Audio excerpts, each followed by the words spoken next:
Welcome. Next stop, the Fashion Bunker. Please sit back, relax and enjoy your journey.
Hello?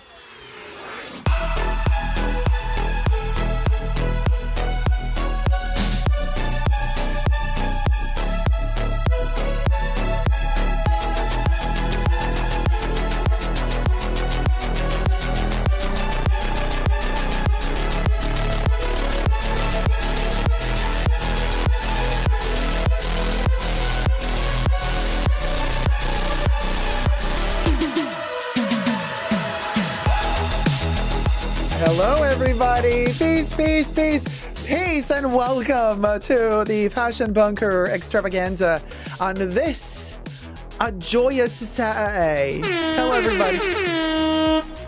Hi, everybody. How's it going? Hello, Joyful Remorse. Hello, Debbie. Hello, Bobble. Hey, Louis. Hey, Kev. Frozen Luxury. Baby Firefly. And, Johnny, Amy Van Dyke. Amy, I tried to answer you earlier in the comments on YouTube, but I think you deleted your comment about you can't access the pre-show. I think you were trying to join the pre-show after it was over. So that's why you can't access it. Once it's over, it's privated because I have to edit it. And then I re-upload the rerun for you. So in a couple of days' time, you will be able to access it again. If it was you who was commenting, if it was somebody else, my apologies.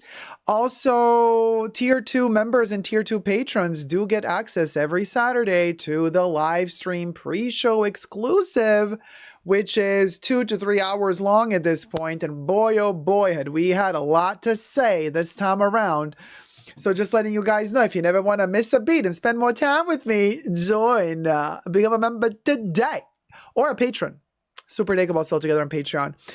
So thank you, Amy. Hey, Crybaby Zagi. Hey, Sherry. Hey, Melissa, Brittany Heavenly, Heather Orth. How's it going, everybody? How's it going? Hello, hello. Oh, yeah. So, yeah. Got it. Thank you. Looking beautiful. That hair. Thank you, guys. Got a little twirl, a little swirl. There you go.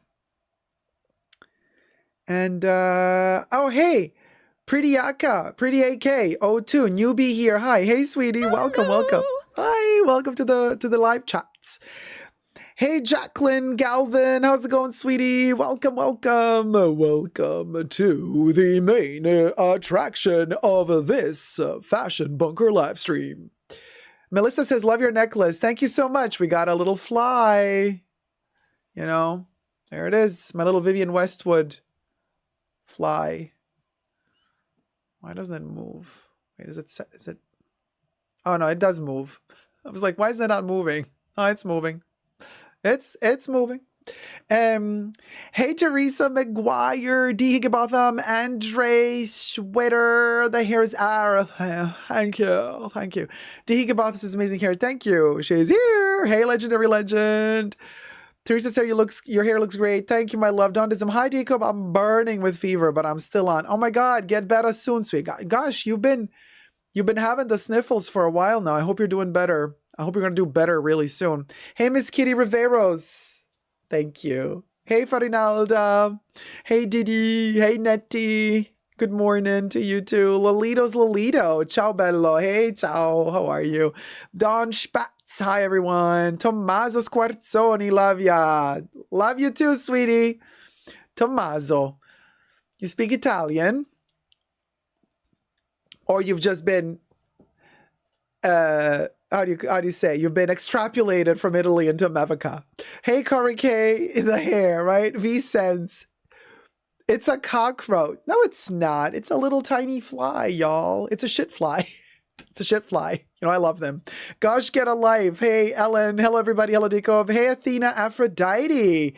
Hello from Atlanta. Hey, sweetie. Victoria Chen. Oh, such luxurious hair this morn. Thank you, my love. Nancy says, glad to be here. I'm glad you're with us, my dear. Hey, Juliana Gonzalez. Hi from Washington State. Wow, we got the whole world in here, y'all. Johnny says, fluid and rest, Dawn. Yes, very important. And Johnny is a nurse. He knows. Tommaso says, I feel you here in Milano. So many people with the flu. Ah, okay, so you are in Italy. Allora sei in Italia.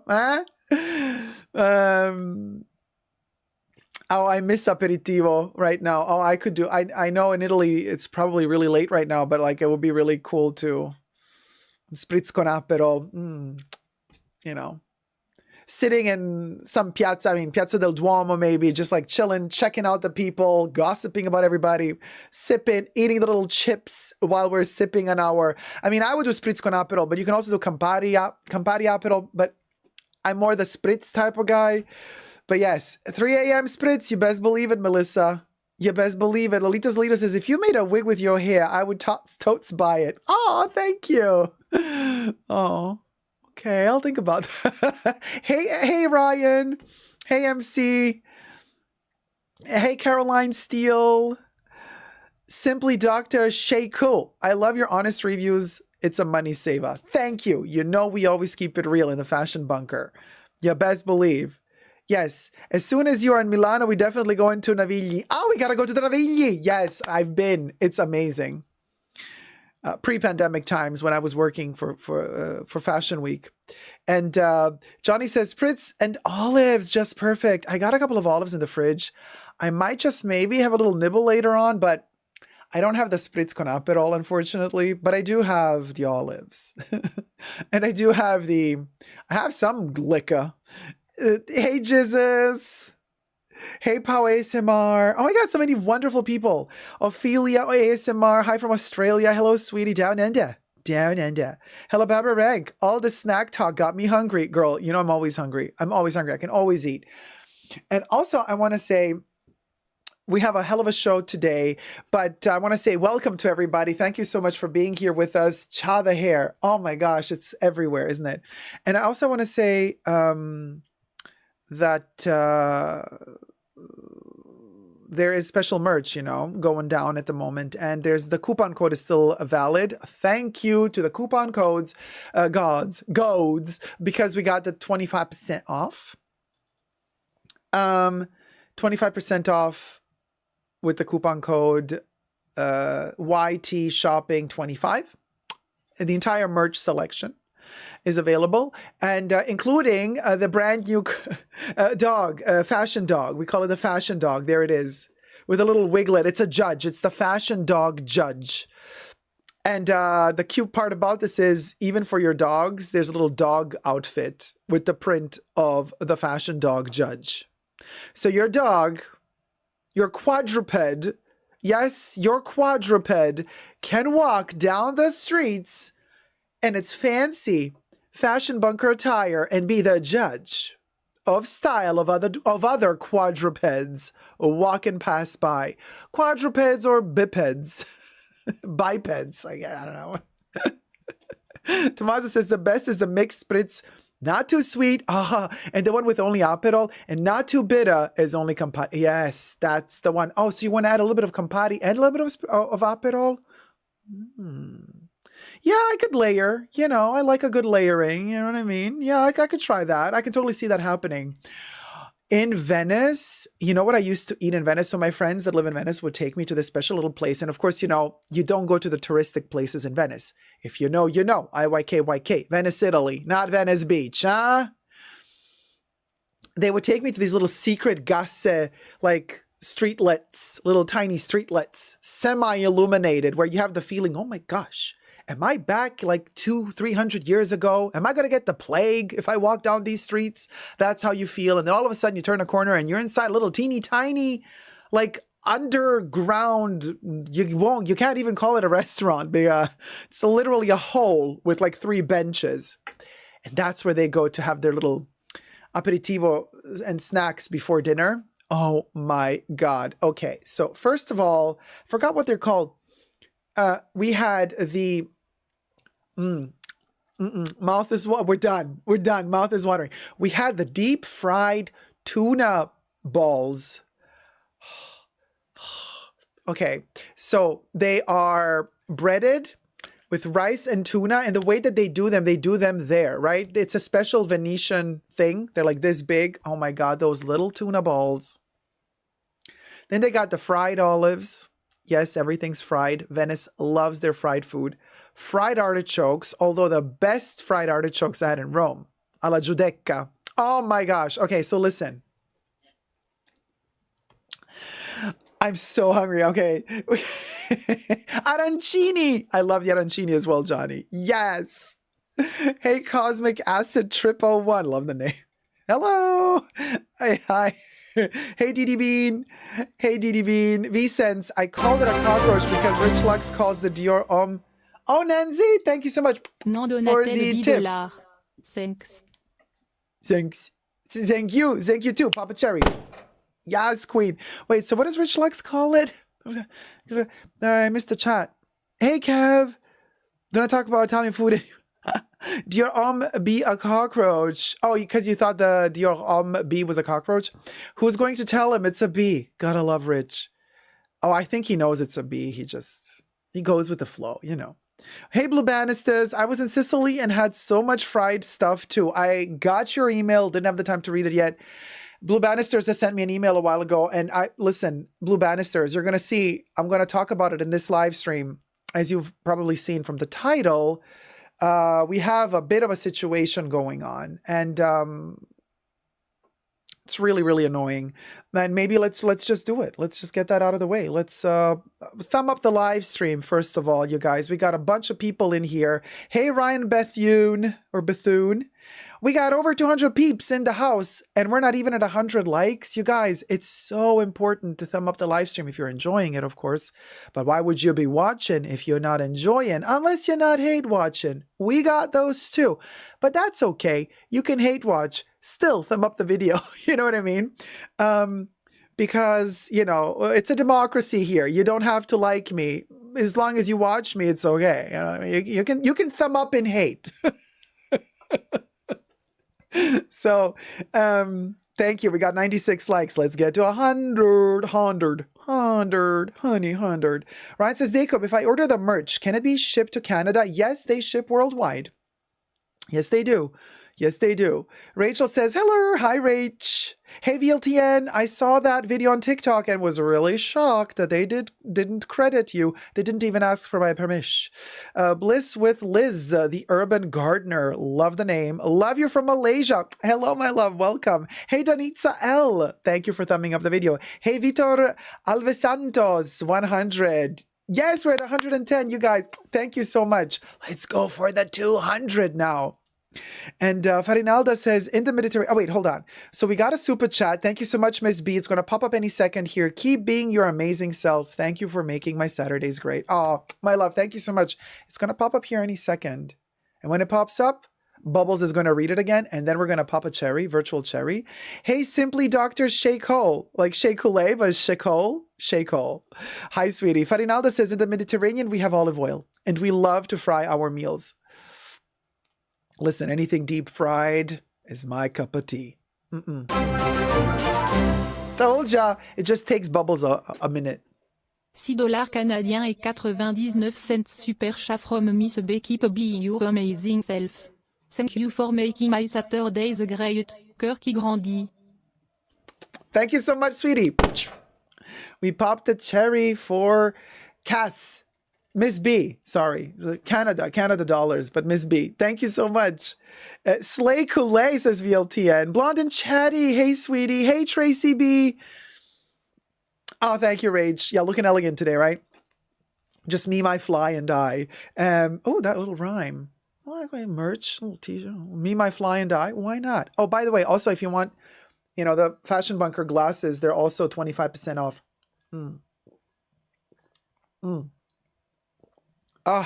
Replenishing my liquids, honey. Yes, you best believe. Lily Smitty, Italian limoncello is the best. Adore the limoncello. 10 seconds of my life says hello. Hey, 10 seconds of my life. Basic occasion. Hey, sweetie. That glorious mane, though. I know, it just like keeps floating and floating around like a flying salsa. So, before we get to the actual topic, keep thumbing up the live stream. Thank you guys so much.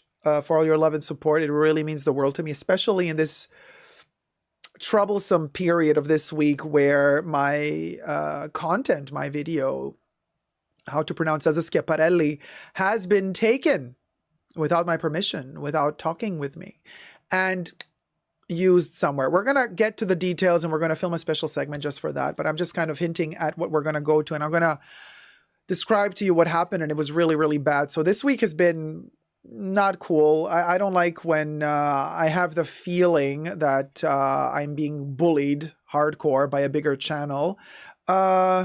So I don't let anybody back me up in a corner, though. Okay? So we're going to talk about it. Gosh, get a life. So what? WTF says D. Higginbotham. Amy's like, what? OMG. That's not cool at all, says Rach. Yeah. So let's film it while we're at it. Why not? We got a lot of people watching, and thumb up the live stream, and we're going to get to the nitty gritty of it all because it's a pretty sad state of affairs, if you ask me, and really embarrassing for them. But so just letting you guys know, stuff is being set up here. Oh my, sorry to hear that you've had grief. Thank you so much, Blonde and Chatty. Hey, Johnny. Yes, Jacob, go ferret. Right? Ellen says, oh my God, really? I got an ad and missed it, but ready. Okay, Pao. No, we still got a minute to go. Let me just say also that I will be very formal in this video, and I will just stay very calm, cool, and collected. You know, I will not show too many emotions just because I want to deliver things straight out without giving then anybody any wiggle room to then do whatever. You never know. So, all of all, how's it going, sweetie? Oh my God, Jacob, so glad to make it to this show. Now school is out. Little monsters are in bed. Oh, all of all, so glad you could make it. I'm so glad you're with us. So the little gremlins are in the bedlet. So you put them to bed and now you're like, let me chill. Awesome. Blue Bannister says, makes sense. Lily says, being the bigger person is best. People are bleep. Sorry, love. Thank you so much. All right. I don't know. I guess we're ready. Okay. Let's go.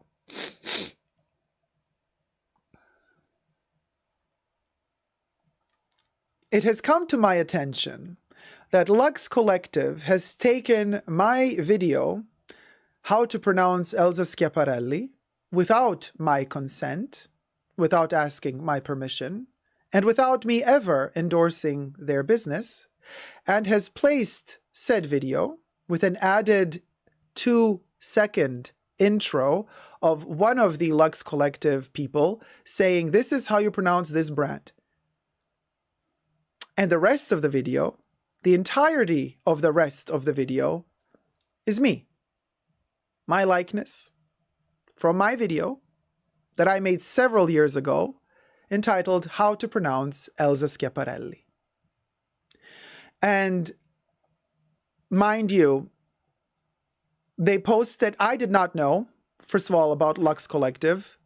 It's a consignment store. I guess they sell luxury used goods online. They're from somewhere in the UK. This business that has a TikTok account. It's a business that has an Instagram account. It's a business that has a YouTube account. And it's a business that is a business. They're in the business of selling pre-loved luxury goods, as far as I understood.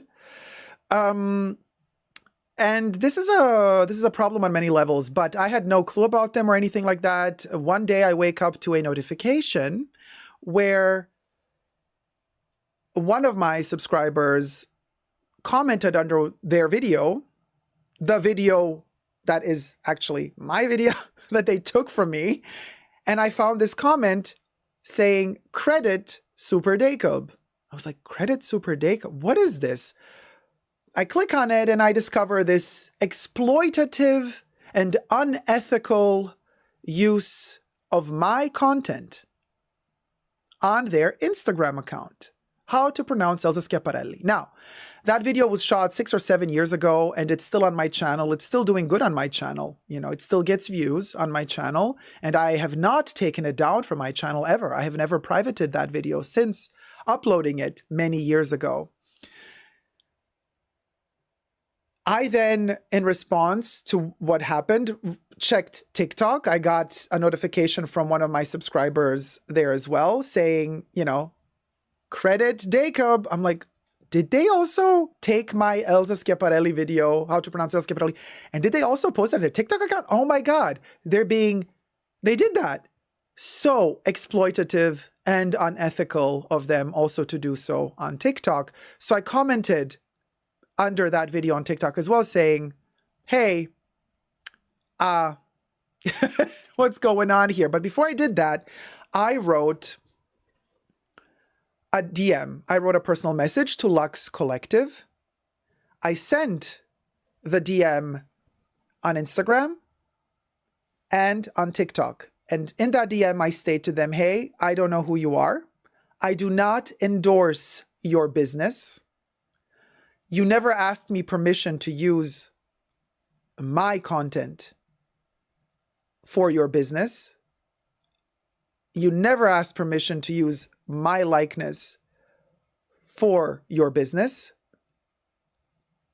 I'm being very generous here, you know. Take down the videos right away, please. Thank you. At that point, all I did was write to them in a DM, keeping it very, you know, profesh. Take down my videos, because that how to pronounce Elsa Schiaparelli that they utilized for their Instagram and TikTok is a 32-second video, of which 2 seconds is one of these guys from Luxe Collective talking, and the other 30 seconds is me. So you got a 32-second video of which 2 seconds is something you filmed, Luxe Collective, allegedly. And the 30 seconds that remain of that video is purely me and my video. How to pronounce Elsa Schiaparelli. So, this means that this does not fall under fair use. You are not reviewing my content. You are not using my content in a transformative manner to create something new out of it. You're literally exploiting in an unethical way my work. Not even giving me credit for it. Not @ing me, not tagging me.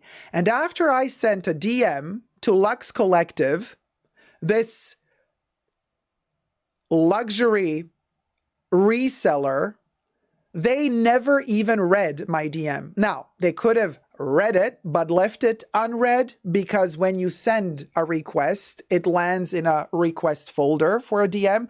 And you know, you can read those requests without clicking accept the message. So I do not know if they read it or not. But to be sure that they read it, what I did was I commented after sending the DMs. I commented under those videos on Instagram and on TikTok, hey, sent you a DM at Luxe Collective. Get back to me as soon as possible, please. Thank you. Hours pass. A day passes. And I realize that Luxe Collective is answering to comments underneath that video, but not to mine. In the meanwhile, more of my supporters went to those videos to comment under the videos and say, hey, credit Super Jacob. Luxe Collective is not, back then at least up until this moment, did not respond to that. They did not react to any of those comments. So this is Instagram and TikTok. And I thought to myself, okay, let's give them a day before I trigger more stuff. Then today, the kicker. Today, I wake up, new notification. Somebody wrote me, Jacob, did you see that Luxe Collective now also posted your video, how to pronounce Elsa Schiaparelli, as a short on their YouTube channel? Monetized YouTube channel. I was like, oh, well, this is a whole other story. Because you see, I earn money with my YouTube channel. I earn money on my YouTube channel with my videos. This is how I live. If you take my video and post it to your monetized channel, you're taking money that my video would make if it were where it's supposed to be, on my channel. Now you're creating competition to my own video with my video on your channel? And you did not respond to my DM. I gave you a whole day to respond. Not only did you not respond to my DM, not only did you not take down my video from your Instagram account and your TikTok account, but you doubled down and posted the video also on your YouTube channel. Now, this is a secondhand website thrift store. I don't know what they are. You know, guys, I've been telling this for years. I've been on YouTube for a hot minute. Okay, we're almost in the 10-year now. We're almost at our 10-year anniversary. I always tell you, when I show you secondhand luxury pieces that I buy, I always am very honest and transparent. You guys ask me, Jacob, where would you recommend us to buy pre-loved luxury goods? And I always tell you guys, I'm not going to recommend any platform, because every platform can make mistakes. Humans can make mistakes. Not everybody is good at authenticating luxury goods. I would never recommend a secondhand platform because it's too risky. I don't want you to come back to me. I would feel devastated if I told you, yeah, sure, go to that website and buy stuff from them, and then you end up buying something that ends up being a fake. I would never forgive myself. I am that honest. So you know, for who follows me since years, you guys know that I never endorse secondhand websites. Even if I personally buy from a few of them, I would still not disclose to you if I lift a product and I say, look, I bought this amazing piece. I've been looking for it for years and I'm so happy I found it. I'm still not going to tell you where I got it.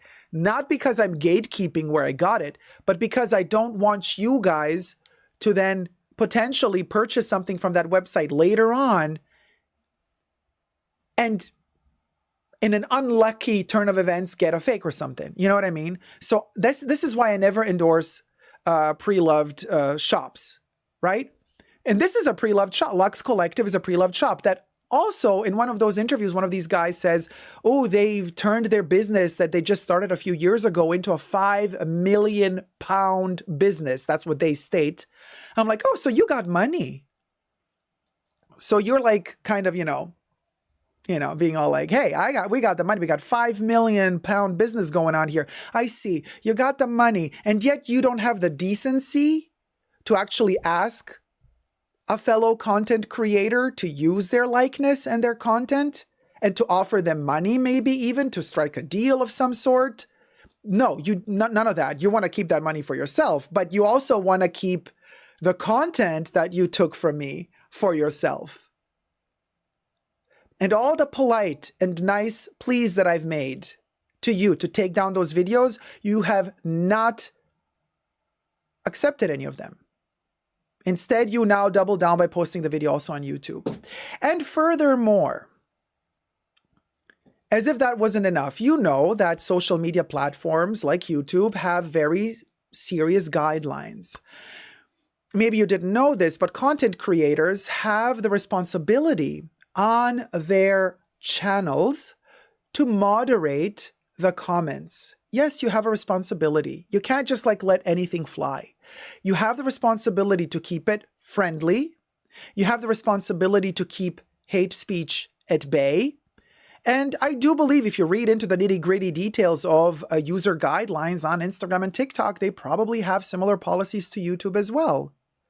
But instead, what happens under the Luxe Collective videos that they posted, my video, how to pronounce Elsa Schiaparelli, there has been, by the way, there's no secret about this, that I'm a gay person.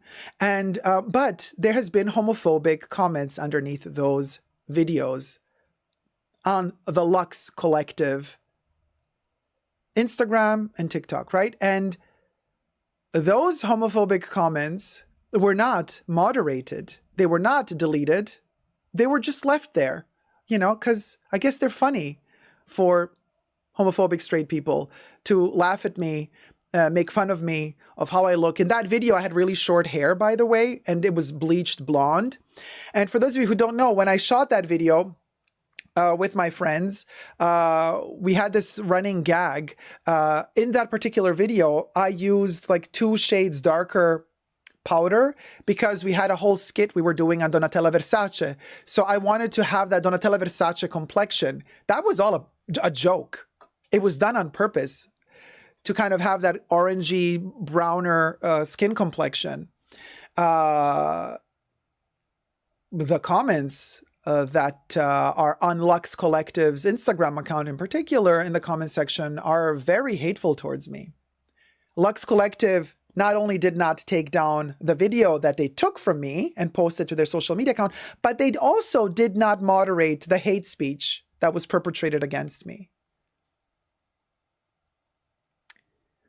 Now we come to this point. Like I said, I don't endorse secondhand websites, right? Publicly, because you got to do your due diligent research, because with authentication, trust nobody with authentication.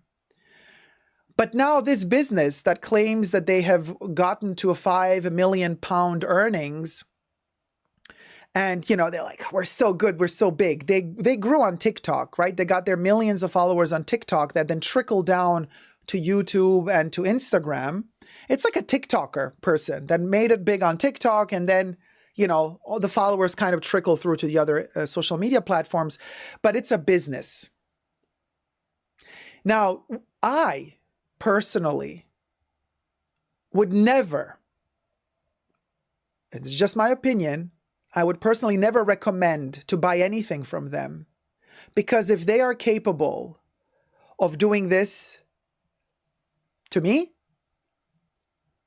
taking my content without asking any permission acting as if it's theirs, they can do whatever they want. Somebody who shows that lack of morals is not somebody I would ever want to do business with. And I would never recommend anybody to ever buy anything from them, because the amount of shady and allegedly, and just in my opinion, smell of scammy is beyond any level. How can you redeem this? Luxe Collective. Now, this doesn't end here. I have been working behind the scenes since yesterday. Steps have been made. Actions have been made. I have also been in touch with an attorney. So I guess the ball is in your field right now, Luxe Collective. Wait and see.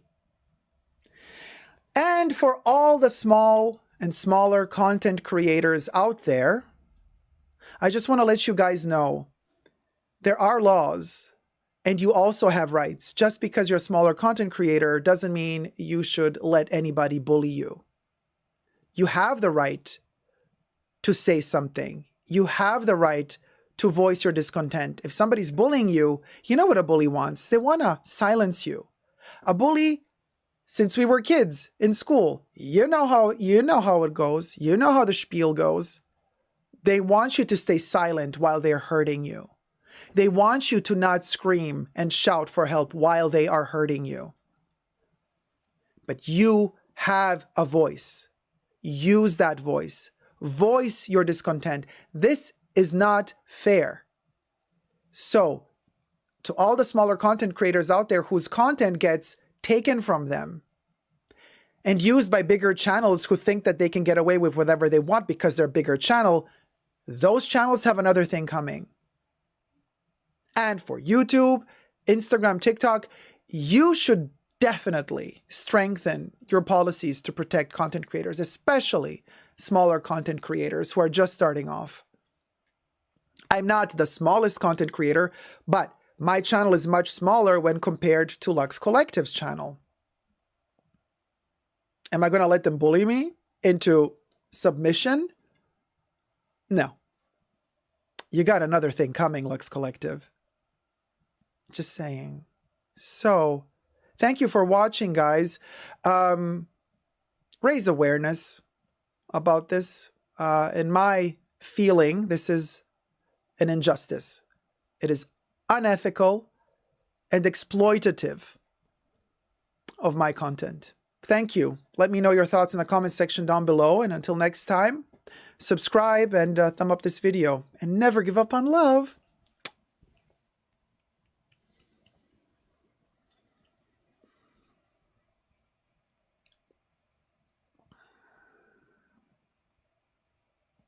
Trina says, I'm so proud to know you right now, Dacob. Thank you, Trina. Ms. B says, you're a fighter and so strong, Dacob. What you just said about bullying and ethics needed to be said. Thank you, Ms. B. Frozen Luxury, send Dacob his coins, Luxe Collective. Frozen Luxury, you liked that video the other day. Girl, what gives? Just saying. I was like shocked. I'm like, Saya liked it? And didn't say anything? What is going on here? But maybe you didn't know. Maybe you didn't know. Maybe you just thought, oh, it's Dacob in a video. Cute. But, you know, I was like, wait, hold on a minute.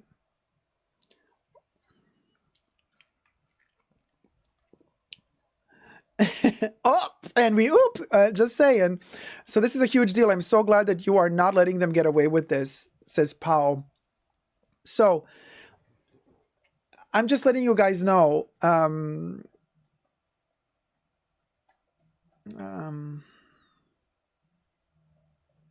Yeah, I think I said that already, that I don't want to be. We can say it again. Okay. Oh, sorry, guys. Let me just like add this little moment. With their content or with their business? Both. Yeah. Okay. Sorry, guys. There's just one more thing I have to add. I'll do content and business. Let's do it. Okay. I want to make this very clear. I do not wish nor want to be associated in any way with Luxe Collective, with their business, and their content. Content which I've looked into, by the way, since my video has been taken from me by them. And I have noticed that when it comes to the content that they have on TikTok, in my opinion, to say the least, it lacks substance, quality. Just the video that they posted before they took my Elsa Schiaparelli pronunciation video was a video about how Coco Chanel was a German collaborator. Now, we know that all of those rumors have been debunked years ago. Had you done your research, Luxe Collective, you could have found that out. So it's a constant posting of things that are really, to me, embarrassing and have absolutely no quality and no substance. The content, delivering the heritage and history of certain brands and products, it is at the most superficial level that I would be embarrassed to be associated with them. I would never want to be associated with their content or their business, just to be very clear. All right. Added that to the video. I know, Saya, I thought you might think it was me. That's why I'm making a joke out of it. Don't worry, I'm not mad. I'm just like, you know, side eye. No. I know, sweetie. Don't worry. I know that I figured out immediately as I was saying it. I thought, as I saw that you liked it, I thought to myself, okay, he probably thought it was me.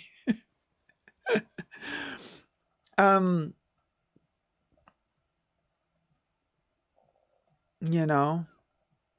But isn't that part of the test, Saya? You know, like if audiences think it's you. Remember the Hermes Meta Birkin lawsuit that we were talking about?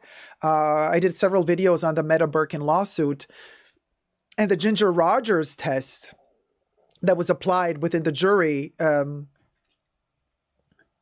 figure out if the Meta Birkins could be understood as Hermes products, in fact, and not as a commentary on Hermes.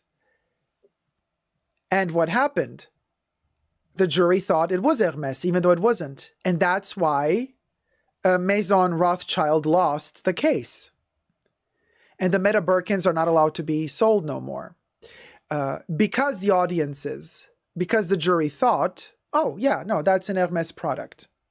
So if you think that that video was mine when you watched it, you see what happens? You associate Jacob with Luxe Collective. I don't want to be associated with them. I don't want to have any business with them. I don't even want to know them. I was forced to know them because they took my work without asking my permission. And after I politely asked them to take down my video, they just left it there. And instead of taking it down and apologizing, they doubled down and posted it to YouTube as well. Hey, Caleb, how's it going? This ain't happening. The audacity. And what do you think? Oh, because I'm a smaller channel, nobody's going to listen to me? Oh, you can do whatever you want. You think you can bully me?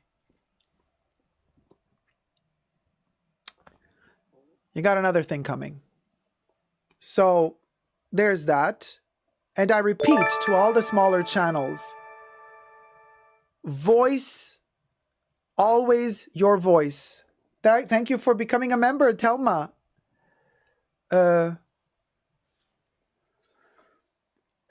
Simply Dr. Shay Cole says, as an educator, this behavior and lack of integrity is unacceptable. You're a Luxe historian.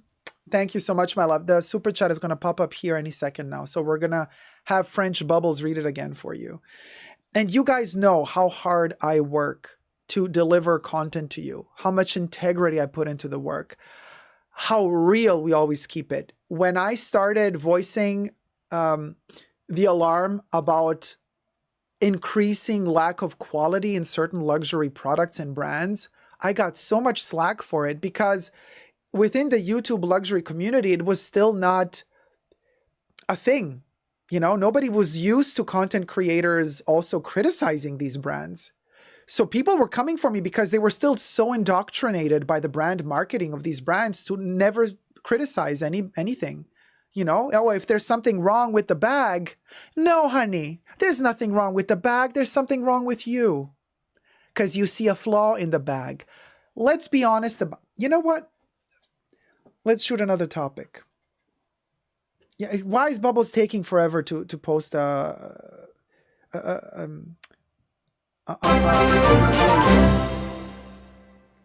Thank you so much, Simply Dr. Sheko. Super chat from simplydr.shekol. An educators this behavior and lack of integrity is unacceptable. You're a Luxe historian. Papa Cherry, thank you so much, my love. Hey, Nicole Pancakes. We just finished the topic, by the way.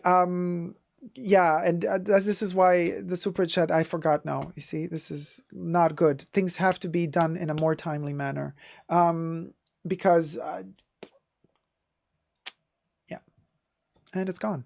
So good morning from Cambodia. Happy to catch your first time live. Hey, Lou friends, how's it going, sweetie? Welcome, welcome. Victoria Chen, that's just disgusting behavior, Dake. I'm so sorry you had to go through all that, but awesome for standing up for your rights. Thank you so much. Gosh Get a Life says, is there any way that you can to make the original file unavailable so their post is no, that's not possible because they probably downloaded it and re-uploaded it. So it's like their own file now. It's like a file that they regenerated. So there's no way I can access that. No. Tracy B says, Bubbles has become a real diva and is limiting her. I know, totally. Damn, I'm sorry I wasn't here. YouTube did not alert me of your live presence. Oh no, Nicole. Style in Hawaii. Hey, look into Digital Millennium Copyright Act 1998. Oh, okay. Thank you for letting me know. Caleb says, to jog your memory, you were saying that smaller creators need to speak out. No, it wasn't that. It was, thank you, Caleb, but it was, yeah. No, it doesn't work like this. I have to have immediate access to my train of thought and I have to go with the topic. You wanted to discuss about telling the truth about brands.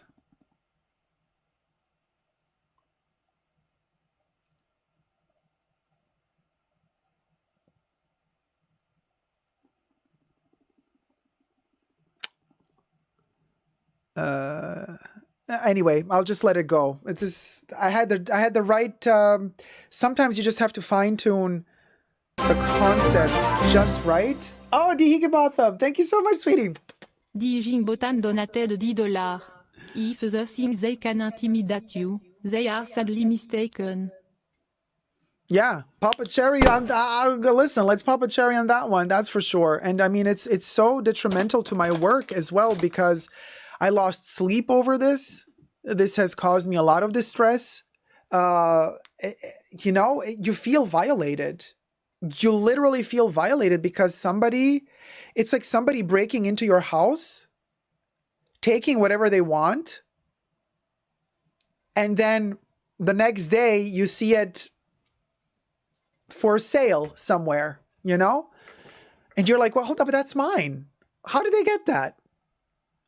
You feel, I mean, it's a terrible feeling, you guys. I don't know how to explain it to you. It's like the best I can say is you feel violated.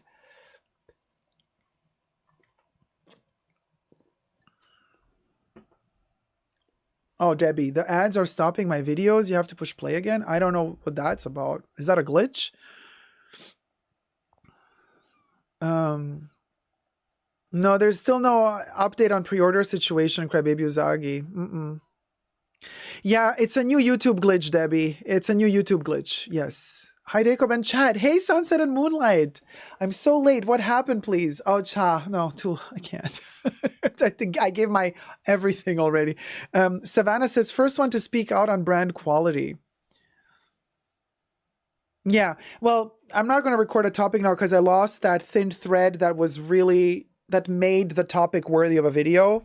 But I'm just going to kind of flatten it out now. So There you go. If it's not like this immediate, this system it doesn't work right. So sorry guys about that. Anyway, so what I was saying is when you raise awareness about these issues that we're having with quality control and the quality of brands, you know, it also requires a lot of research to understand what you're talking about. Oh, Telma Thrift, thank you so much. $10 super chat from Telma Thrift. I hope it is resolved in your favor. Oh, thank you so much, my love. Thank you. Papa Cherry for Telma. Thank you so much for the super chat. Thank you. Hey, Dave B. Hey, Finley. So sorry, Jacob. This has got to be really stressful. It's terrible. Really terrible. Corey K says it's stolen identity. Oh, this makes me angry. Fight with all you've got. Can we do anything? Thank you, Corey K. Well, you can go to those videos that have been taken from me and you can definitely raise awareness and, you know, be like, hey, credit the person who made this video. Like, it's a no-brainer. You would think that somebody who's professional and has such a big business would know how to do stuff correctly by the books. Apparently not. So they're not to be trusted, in my opinion. And I would never do any business with them, nor would I ever endorse them. So Caleb says, is this Luxe Collective the guy and girl team from the UK? I guess it's two brothers, and then there's also a chick doing videos with them. Yeah, that's them. Thumb up the live stream, you guys. There's a lot to talk about. So listen, and when I do this research for these topics, first of all, I've been working in fashion for decades. I've been collecting fashion for decades, vintage fashion as well as contemporary modern stuff, luxury, but also not luxury, books. I've been reading a ton, exhibitions. I have not only been to a ton of exhibitions, but I've also loaned some of my personal archive pieces to museums for exhibitions. I always keep it real. There is no way I will ever be sitting in front of you, unboxing something or showing you a product that I personally don't believe in. And if that product has a flaw, I will say it has a flaw, but the pros outweigh the cons. Or I'm going to say, well, in this case, the cons outweigh the pros. So I would not recommend you get it. Always transparency. Now, obviously, when luxury YouTube was more about just showing off, it was all about, let me unbox another product. Let me unbox another product. Let me show you a haul. Some people still try to do this. I don't know how people like to watch this, but you know, when they do here's my $40,000 haul at Louis Vuitton, you know, and then they have like 50 Louis Vuitton bags behind them and a big $40,000 sign. Or 50K, whatever it is. And I'm just like, oh my gosh, there's still people who do this. But, you know, those days have passed. We're kind of in a new era, you know, the dawning of the age of Aquarius, right? We're entering the age of Aquarius. So there's more, somebody actually, one of my subscribers told me that, right? We're entering the age of Aquarius again, and there's going to be more wokeness, but not like as in woke, like we, you know, it's like awakening, and people are realizing like what gives, you know. And so when it comes to brand marketing, we're realizing more and more, hey, hold on a minute, you know. Oh, Amy, thank you so much for the tip. Aimé donaté de $10. Stay Jacob. Sending love. Thank you, sweetie. Papa Cherry. There you go. So I say, you know, keep it real. Do your research. Learn about what you're talking about, what you love. It also makes sense to learn about it. I mean, if you want to buy it, if you want to collect something, don't you want to know everything about it? I do. You know, I don't, unless you're not the type of person who just buys something because it's a trend. And then you think, yeah, well, whatever, you're going to resell it next season. Well, that's a different story. I don't buy like that. I only buy stuff I really, really love. One of the things I really, really love, by the way, thumb up the live stream, is early 90s Dolce & Gabbana. Now, I know we have canceled them a ton of times already for several reasons. But I have this weakness for their early 90s things. Everything from 1991 to 1997 / 1998. After that, they lost me. After that, they lost me. In terms of style and design, they lost me after that. And also in terms of quality. Not a fan of what they did after. But what they did before... Oh, Zane is here with the soap in hand. Ready to drop that soap, Zane? Caleb is going to rush in and pick it up before I... Vicent says, OMG, is the channel copying you, the British dude with long hair? The one that does like history of brands? I've never seen them do correct history of brands. Well, inaccurate history. Exactly. Yes. I think, yes. Luxe. Yes. Yeah. Yes. That's the one. From Liverpool, right? They say that they're in Liverpool. I don't know where they're at, but I think they say it publicly on their profile where their business is. So I have this weak spot, this soft spot for D&G and Dolce & Gabbana from the early 90s. And every 5 or 6 years, I go on this obsessive, I don't know, the D&G bug bites me. And I go on this obsessive hunting down special pieces. Now I've started showing you some stuff last week, but I got some new stuff in. Are you ready?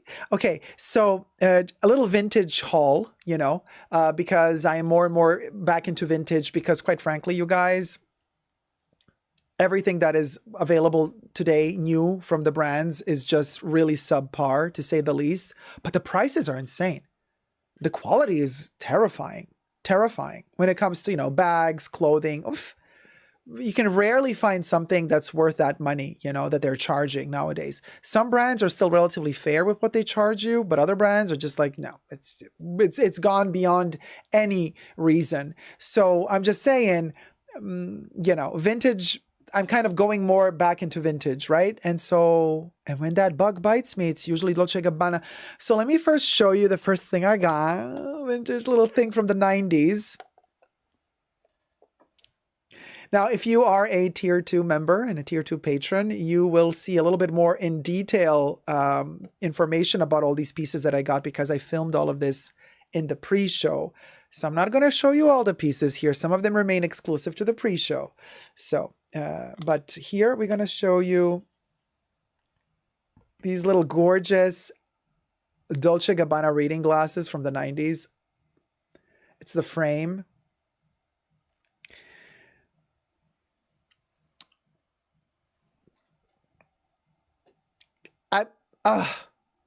Such a vibe. Now I wear them with my hair sleeked back, usually now that I got them, but for the live stream, I do have my hair like this. Now in the pre-show, my hair was all in a bun, so you could see how they fit with the hair in a bun, but this, yeah.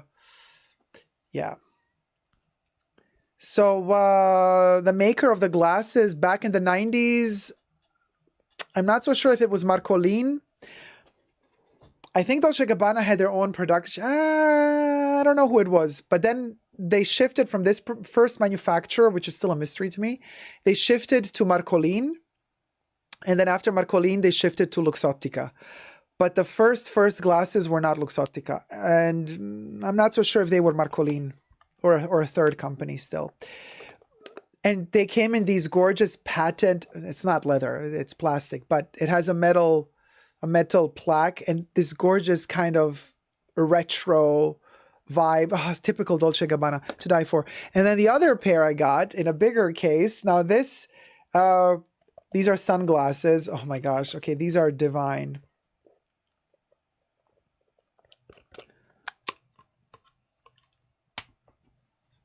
Y'all, this is a pearlescent blue, like a metallic blue, with the same metal logo that's screwed on from the back. But look what happens when you flip them. It's a double layered acetate. And inside you have mother of pearl, like a maculato effect, like tortoise, but it's a mother of pearl, right? So it's a double layered, really thick and sturdy, beautiful quality acetate. These are insane. And people have been said, oh, like Kurt Cobain, baby. Kurt Cobain, baby. Well, I do have the Kurt Cobain ones. They're from Versace, the white ones. But this is just...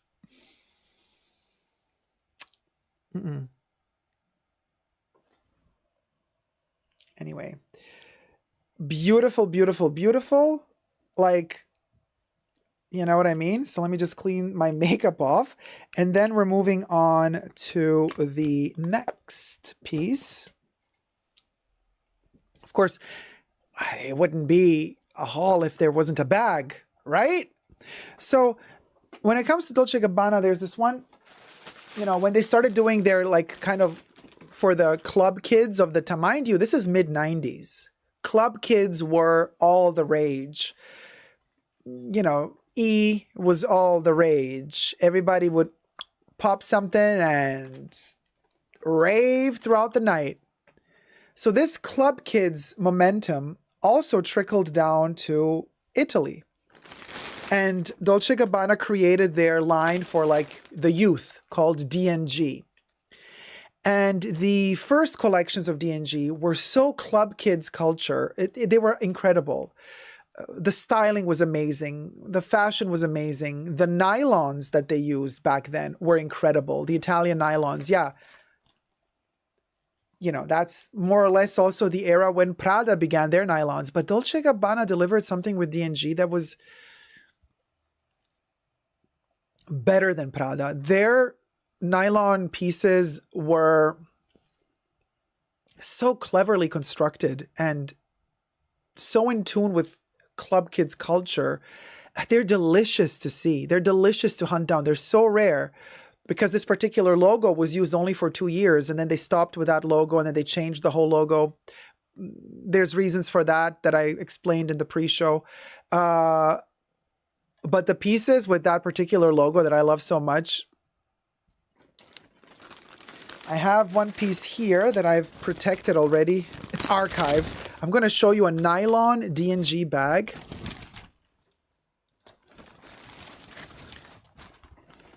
Okay. Y'all, IYKYK, if you know, you know. But, okay, so it's wider at the bottom and then it goes a little bit tighter at the top. It's padded nylon. It's so thick and sturdy. And it still has its tag attached to it. Well, there was actually another paper tag attached to this tag. It has a zipper pull. And what is most fascinating about the handles... Now, this is something I didn't notice until the bag arrived to me. This logo, by the way, gets my heart always... the old school D&G logo with the and really big. IYKYK. This to me has the... It has the appeal of the Chanel logo to me, honestly. Like, this thing gets me every time. But anyway, now how they did the handles. At first I thought when I found this bag, right, I was like, oh, okay, well, I see how it's constructed. It's a nylon strap that's been... It's beautifully constructed, by the way, but it's a nylon strap that's been folded inwards, sewn together, so there's no open edges, right? They didn't have to glaze the nylon. You can't even glaze it, really, but you know what I mean? And I thought to myself, well, they just folded the straps and then they just put them in there, right? And then they sew over it and, you know, done. Cheap production. Boy, was I wrong. Boy, was I wrong. You know what they did here? Any guesses in the chats? Let me show you. So what they did here was there's actually an even sturdier woven material similar to the material used for car seats, the security belts, right? The car belts, whatever they're called, the safety belts. So the safety belt texture material is actually rolled inside of this nylon and it goes through in here, okay? So that seatbelt material, when you bend the handle, you see it poking through right there. So they've aligned this nylon handle to perfectly sit at the top here And then to give it a little bit of that wiggle room so that the nylon doesn't crack, inside there, like there's a separation between the end of the handle and the beginning of the bag, there is the little seat belt thing poking through. Let me try to get as close as possible to the camera. My mic is not going to work when it's all the way back there, but let me see if you can see, guys.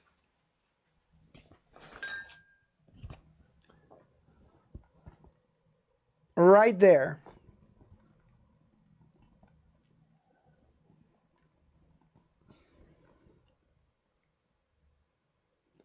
There you have it, poking through. That extra, there you have it.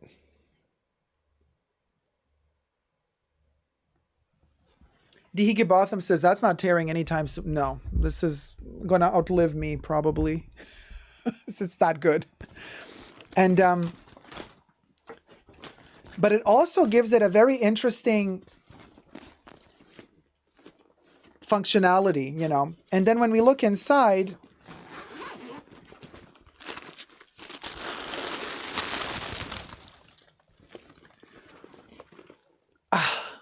that logo gets me going every time. It has its, the interior is completely in cotton. It's 100% cotton. We have all the description. The exterior is 50 Freud would have a lot to say about that. Not 56, 56% cotton, 39% nylon, and 5% polyurethane. And the lining is 100% cotton. There's an interior zipper, and we have that D&G logo again. That is so historic. And then you have the, you see their authentication hologram sticker. It's in there as well. Jack's Back Attack says, so the last 20 years we have just had the lowest bidder manufacture everything. Yeah, basically, yeah. Yeah. I know, Zane, my gay heart swoons as well. Yeah, Tommaso says, when a basic bag has more passion in the construction, that's so many others fancy bags, than so many other fancy bags. So true. Hey, Didi, thank you for becoming a tier 2 member. Thank you so much, my love. But Tommaso, here's the twist. This is not a basic bag at all. The construction is really particular. Look what they did at the bottom. You can't feel it through the screen, but this entire panel, you see the stitching going right here? This rectangle, right? There is an extra added thicker material inside. It's not cardboard. It's like almost like a plasticky material to give it structure. But they didn't want to make the bag too stiff at the corners, hence it would get damaged. So they end with the stiffer material here and here. And then this part is softer. So I'm telling you, it's such a simple bag, but it's not simple. And then for every layer of these 3 layers, there's a separate padding.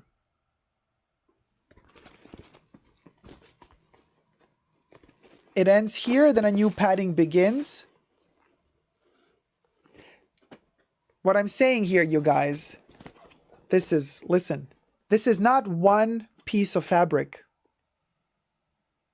These are 3 separate pieces of fabric that have been stitched together here at the seams. These are 3 separates.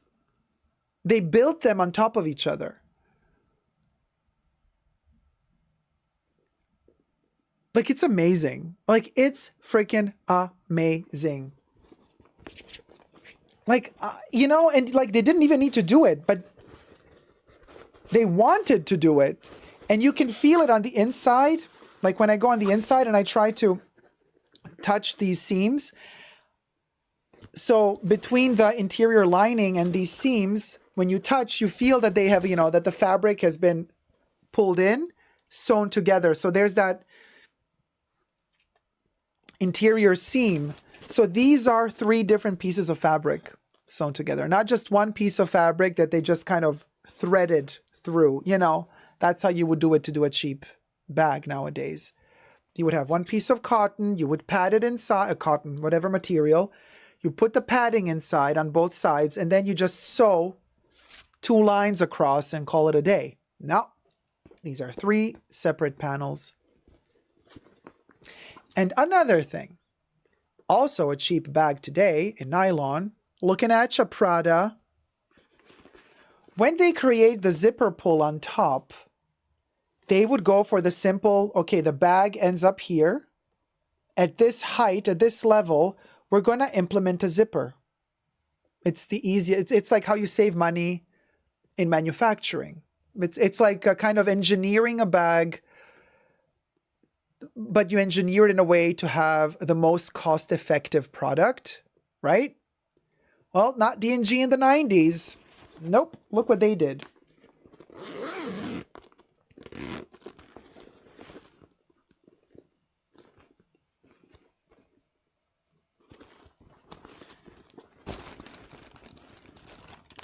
The zipper pull actually has an indentation here so that the bag, look at this, it has a height to it. This is so elegant. Like a person like me that is very detail oriented, this is so important. So there's this elevation here that kind of keeps it more elegant. You don't see that zipper popping out. So what happens is when you have the bag, you see there's that zipper pull inside, you know, it's kind of, it's such a little tiny detail, but it shows that effort was made into engineering this the right way, just to deliver that everything is just correct. And the cool thing is, also they knew, well, hold on a minute, we can't keep this level that low all around the bag because it's going to not work with the dynamics of the bag when you pull it. So what did they do? They only stitched it back here and then they leave it open all the way around so that actually you're free to kind of open the bag like this. But when you hold it together, now the bag is empty, so it's kind of hard to put it back into shape because it's completely empty. But when you hold it together, this is so, I'm telling you, I know like if you just look at this and you think, whatever, it's a boring bag. This is not a boring bag. This is design. Kev says they don't make them like this anymore. I hate zipper ends and that stick out, right? Simply Dr. Sheiko says, even in simplicity, there is a standard of excellence, the 90s. Oh, baby, that's a t-shirt right there. Right there. Vitor says, and it has such a modern design. Yeah, it's so beautiful, very futuristic because, you know, they did back in the day. Let me stuff it again. Oh, and the zipper pull, leather. This little tiny zipper pull is in leather. So this bag still came with its thing attached. I'm going to leave this thing attached. I'm not going to cut this. Are you kidding me? Little D&G giblet. Yeah, I'm so happy with, I'm like, I can't tell you how excited I am. It just, oh, and the leather on this zipper pull, it's now what, 30 years old? Chanel, this leather doesn't peel. Looks like it's brand new after 30 years. So anyway.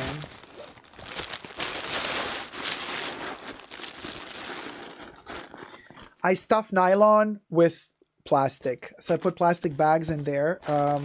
Just turn them inside out, just in case the color of the plastic bag were to transfer on the fabric. It's a black bag, but still, I turn them inside out. I like to stuff plastic with plastic. I don't know. I feel like the materials like each other more than, you know, stuffing it with silk, or I wouldn't stuff nylon with silk. No. The zipper is gorgeous. Can we see? Oh, it's a manufactured zipper for D&G, but it doesn't have a logo on. It doesn't have like a YKK logo or Riri on it. So anyway, that's my vintage bag of the day. And I also have the runway look. Now, I don't own the rights to that photo, so I can't show you the photo. But I have the runway look from the Fall-Winter 1995 Dolce & Gabbana runway fashion show, where this bag was on the runway. This club kid chick, she was such a punk rock vibe, looked incredible on the runway, and she was rocking this bag. So this is a runway piece. That's my Dolce & Gabbana love for you. What can I say? What can I say? Oh, ASMR zipper. Oh, hey, Jesse, enlightening. I would have thought it a simple bag. Hey, Jesse. Yeah, no, not simple at all. Like, really, you see the effort that went. And especially, I was shocked because I knew that their stuff from the 90s was really good. But when I saw this bag online, I was like, oh, yeah, okay. Stitched through. Okay, makes sense, easy. But then when it arrived and I realized, no, these are 3 separate panels, I was like, wow, they really didn't need to do that, but they wanted to do that. And that's what makes luxury luxury. It's something you don't need to do as a manufacturer, but you want to take that extra step to make that piece extra special. Even though you didn't need to do it, and even though it's going to cost you as a manufacturer more time to make, you still do it because you put a lot of love into your piece, right? So there you go. Oh, Jesse Greer had a heartache in 1995. Uh-oh. That's not good. But you're doing well now, sweetie. So you did good for yourself. Limoran says, hey, Bunker fam. Hey, sweetie. So, looks never used. No, it's never been used. Somebody archived it and I found it. So true. Capitalism is killing luxury. Oh, totally. Oh, Tommaso. Oh my gosh. Wait, hold on. You know what? Tommaso, consider that stolen. Here's a nickel. Let me write that down. That's a good idea for a t-shirt, y'all. Capitalism is killing luxury. That's a good one.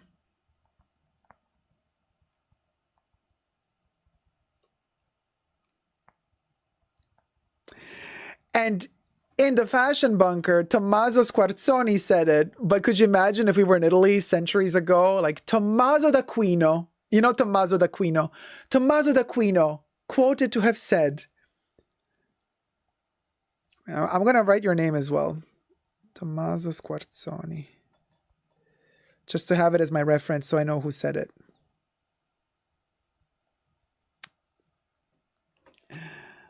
Uh-oh. Oh, okay, we're moving again.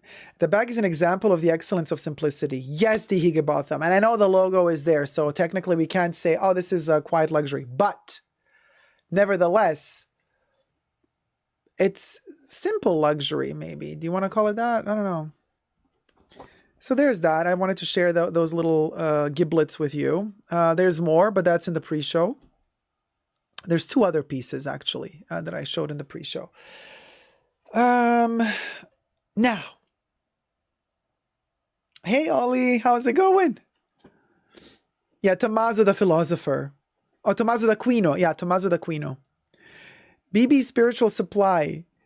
People are so into the label rather than loving the bag or the craftsmanship, or rather the craftsmanship that was there years ago. Yeah. Oh, thanks, Debs. Keep up the hunt. Well, the bug bites me, and then I look for stuff and I really hunt down special pieces, and it's such a joy. I'm such a hunter, like Bjork would say. Hunter! But, let me just redo my powder. I'm feeling oily again. But it's kind of like, these are rare pieces to find, right? So every couple of years, they collect on the market because nobody cares for them. And then I jump in and I'm like, oh, yummy, yummy, yummy. Let me buy this, let me buy that. But then it's all gone, right? And then the bug doesn't bite me for another 6 years or 5 years. And then it wakes up again. So, you know, I still have several pieces that are on their way to me, and I'm waiting for them to arrive. So there's going to be more reveals. But oh boy, when that vintage bug bites you, it's such a joy because you know, it's beautiful to see these pieces and touch them and feel them and understand like how they were constructed, because these are mostly pieces that I know from photos, right? And when you see them for the first time in real life, my heart skips a beat and I go like, oh my gosh, okay, wow. And I start investigating them, inspecting them, and they're just like so beautifully done. And then you like kind of turn around and you look at what's new in the stores today and you're like, oh my God, it's all trash, isn't it? It's literally trash that costs thousands of dollars. Really expensive trash.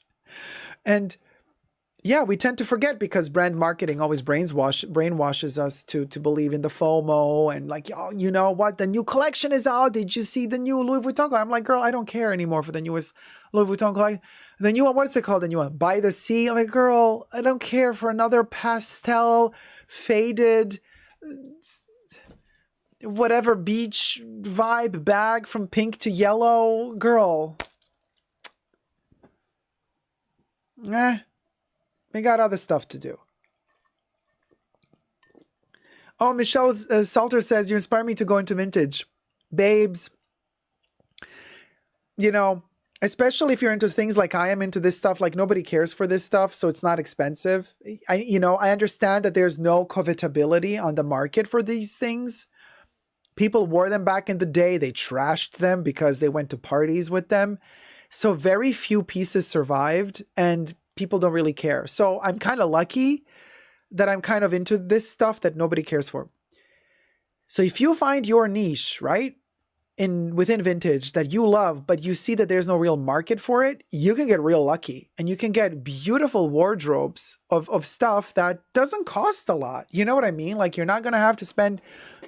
Okay, let's do a quick calculation here, you guys. What do you think? You've seen how big the bag is, right? Given the size of it. Hold on. My hair is tangled in my necklace. Cha. Yeah, this ain't it, you guys. Oh boy. Okay. Ouch. All right. Woo. It's this big, right? A nylon. How much do you think this bag would cost? And because it's black nylon and the only brand doing the nylon again is Prada, right? How much do you think this bag would cost if Prada made a similar one, just put the Prada logo on it and didn't put all the effort into it, like Dolce & Gabbana did back in the 90s?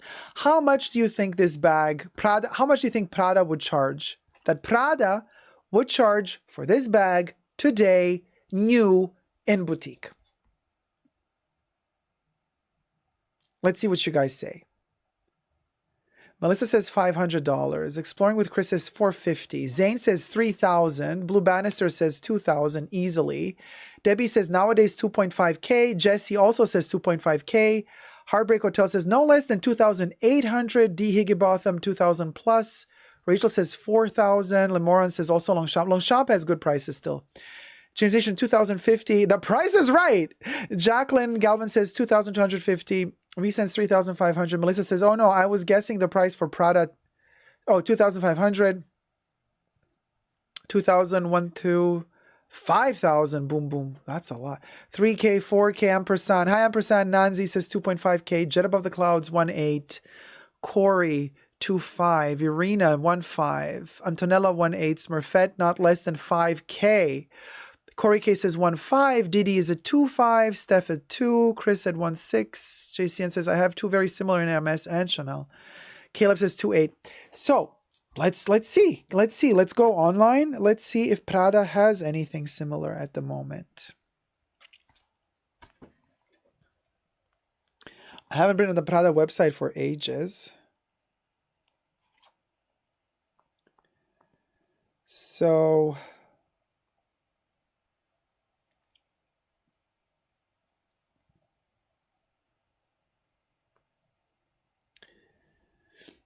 okay. Oh, itchy nose.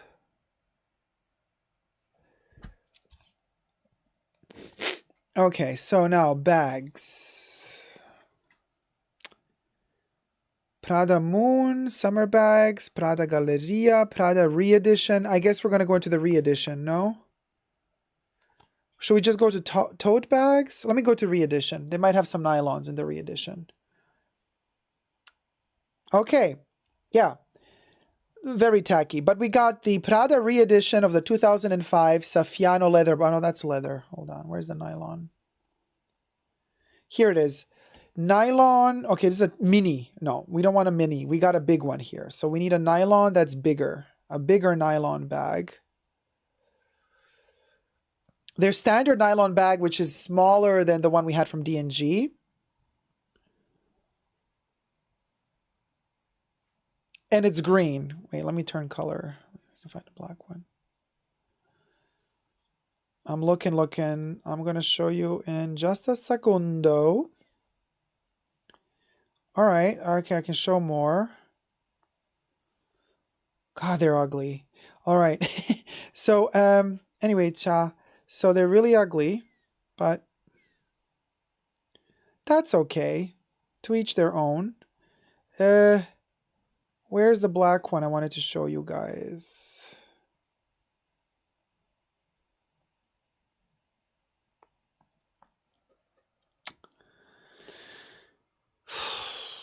Why is it doing this to me? Their website is terrible, by the way.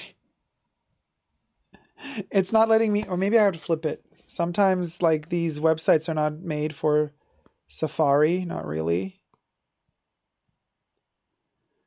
Okay, it's not letting me get any other color but green. If I lift green now, you're not gonna see the bag because I have a green screen on. That's why I'm having an issue right now. I want to have it in black or blue or some other color.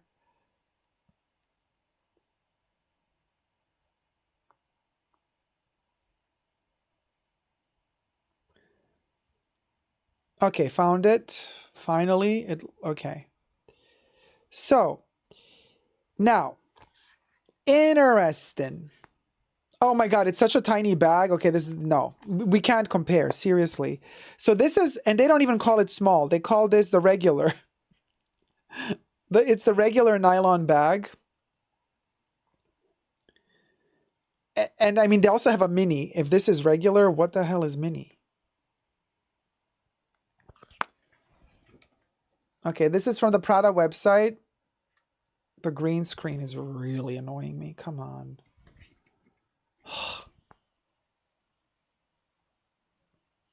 Should I make it darker? No.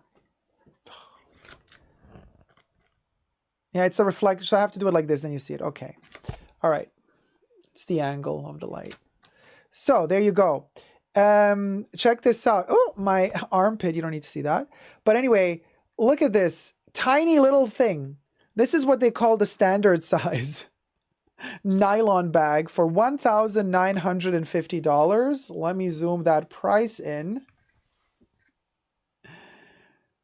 This is what they want to charge you, y'all. For a bag this small.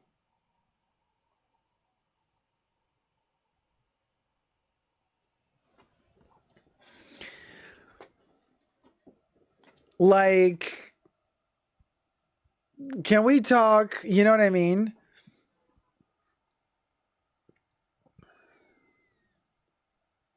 So I want to say whoever said 2,500, between 2,500 and 3,000, I want to say for that size bag, right? So you want a nylon bag. The nylon is probably not as good as it used to be in the 90s. Prada, because they're famous for their nylon, apparently. 3K, 2.5 to 3K, probably for a bag that size, right? And now let's see how much did I spend for my D&G vintage nylon bag.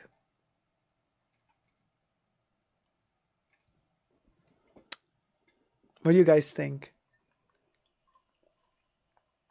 Tyler says no one should be paying over 1K for that. Tyler, no one should be paying over 500 for that.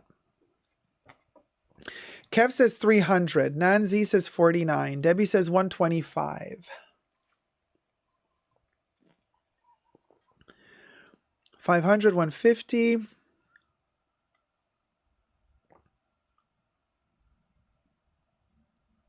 150, 250, 450, 150, 500, 400, 355, 150, 380, 200, 200, 800, 300, 512, 350, 350, 360, 200, 200, 750 at most, says Tyler, 900, 250.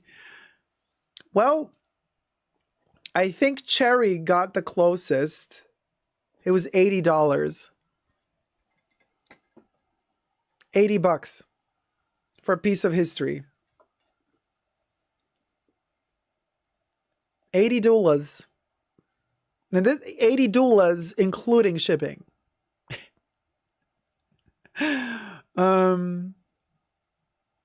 I know, Saya, I know we have no problem paying thousands for coated canvas. Yeah, that's us. And I'm just trying to put stuff in perspective for us that we understand, like for ourselves. And I'm not trying, y'all, let's be very clear here. I would never dare sit here and act like I'm educating you. I'm saying this to myself. Like, I'm like, Jacob, you literally are being brainwashed to think, yeah, it's okay to spend $6,000 on a Chanel bag that's peeling.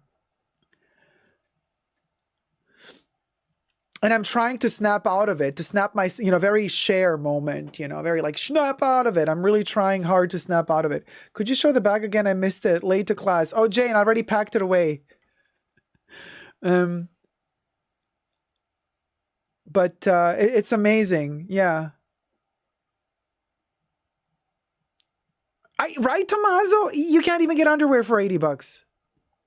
I once got a Givenchy Haute Couture suit for $68. Pre-loved is God's gift. Wow, Tyler, that's amazing. That's amazing. Wait, what did Ralph Simmons do? Wait, let me go up again. Didi said to Kev, poor Ralph. Let's go up a little. What did Kev say? Oh, okay, just that. Okay. And it was a runway worn piece during the Galliano era. Wow. Yeah, I mean, that's insane. Like haute couture? I'm very tactile. I only like things that feel good to my touch, keeps me from investing in a lot of stuff. Heartbreak Hotel, that's a really good idea because when you know something feels right to the touch, it's amazing. I'm going to show you, speaking of tactile, I'm not going to open it because we can't, but I'll just show you the exterior, right?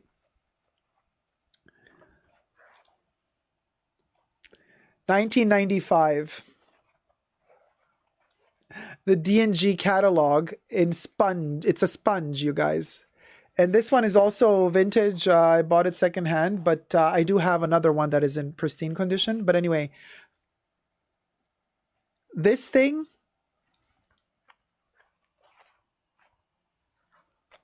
is everything. So this was their fall winter 95 catalog, you guys.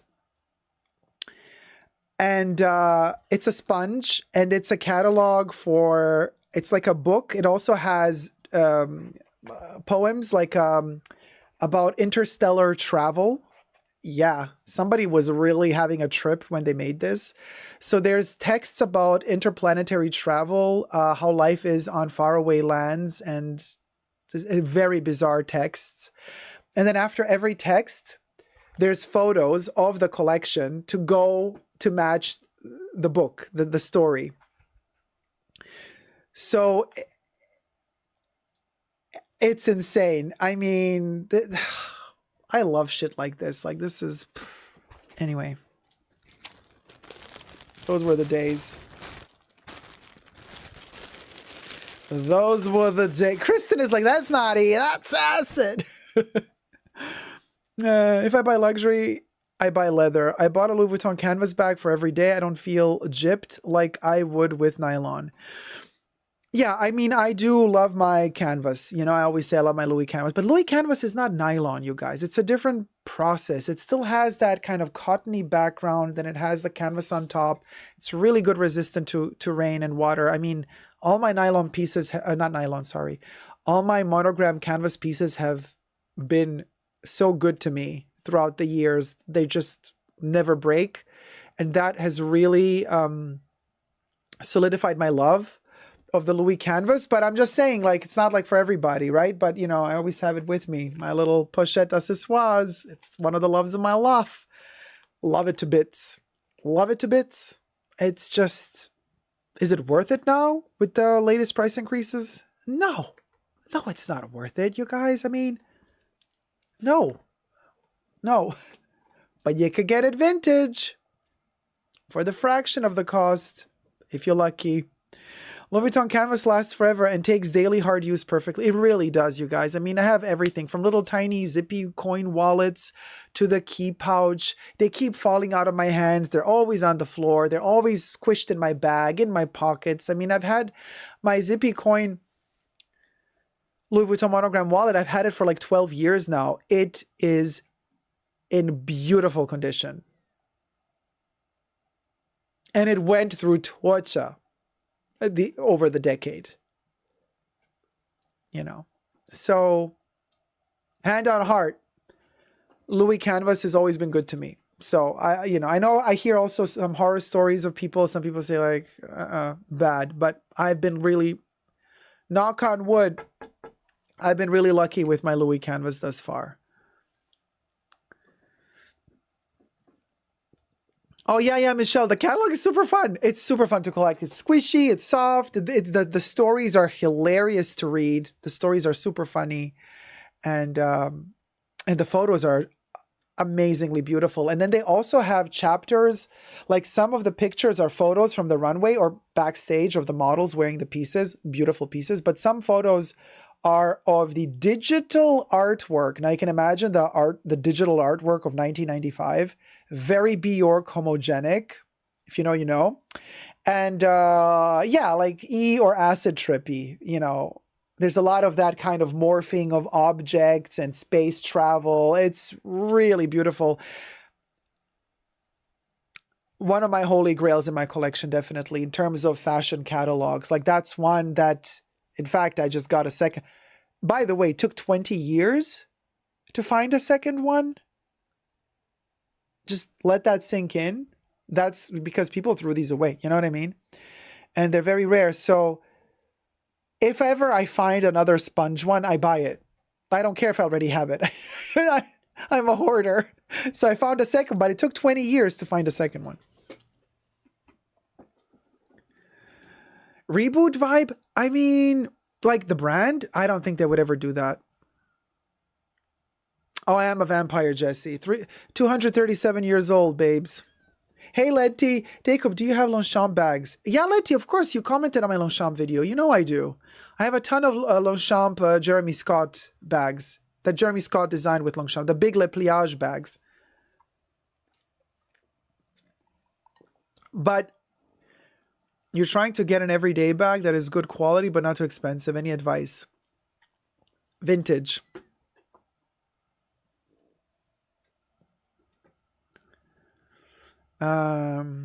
But Le Pliage, I only like the Jeremy Scott ones because they were colorful, whimsical. They did the mad balls, amongst other things. So I really liked them, and they're big.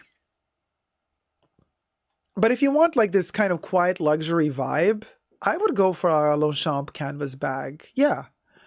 I would get one that also has a strap, like a shoulder strap, and I would get it in a khaki or sand beigey tone, but that goes into a darker, like a warm beige that almost goes into a very light brown. And then the little leather tab on top, I would want that to be a darker brown. Like a Longchamp in that color pattern. Like a solid color. I think that would go good. That would be a good colorway. You know what I mean? Oh, thanks, Zane. The new profile pic. Thank you. Smiley face. Thanks. Very kind. Simply says, do you have any feelings about Tod's as a brand? Okay. Okay, can I say something about Tod's? You guys. So, I don't own anything from Tod's. But, and this is something I've been asking myself for the longest time, and I don't know why.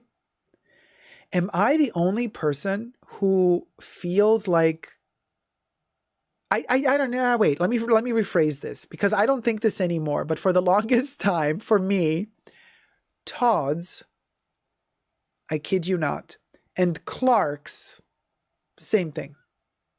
I always knew they were two different brands, but the vibe they gave me was the same.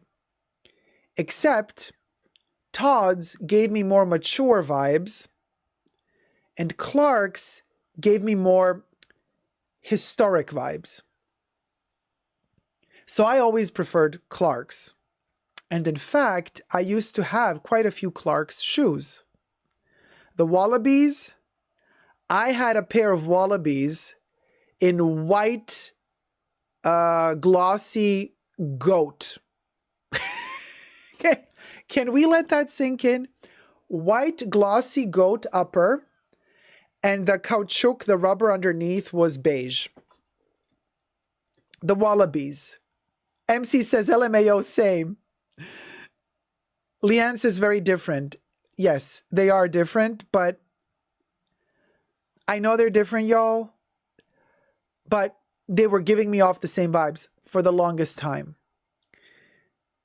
And that's it, Tyler. They both give orthopedic vibes. They do. They do. They do. I'm sorry. They do. You know, not throwing shade at nobody, but incredible quality Italian brand, says Jacqueline. Oh, wait. But you see, and then there's another one. You see, now again, I made the mistake because I thought for a second, oh, wait, hold on a minute. I do have something from Tod's. From Tod's, I have a laptop case. But no, it's not from Tod's. It's from another brand that's just like Tod's to me in my mind, Bricks. Now, some people think that Bricks is like Coach, but to me, Bricks is like Tod's. Except I have from Bricks one laptop case that was made in collaboration between Bricks and Missoni. Do you guys remember they did a collaboration years ago? Missoni did a collaboration with Bricks, and they had like a coated canvas similar to Louis. And the coated canvas, they had two options. They had the colorful kind of brown-hued zigzag Missoni pattern printed on canvas, or they had it in black and white, like gray hue. And I bought the colored one.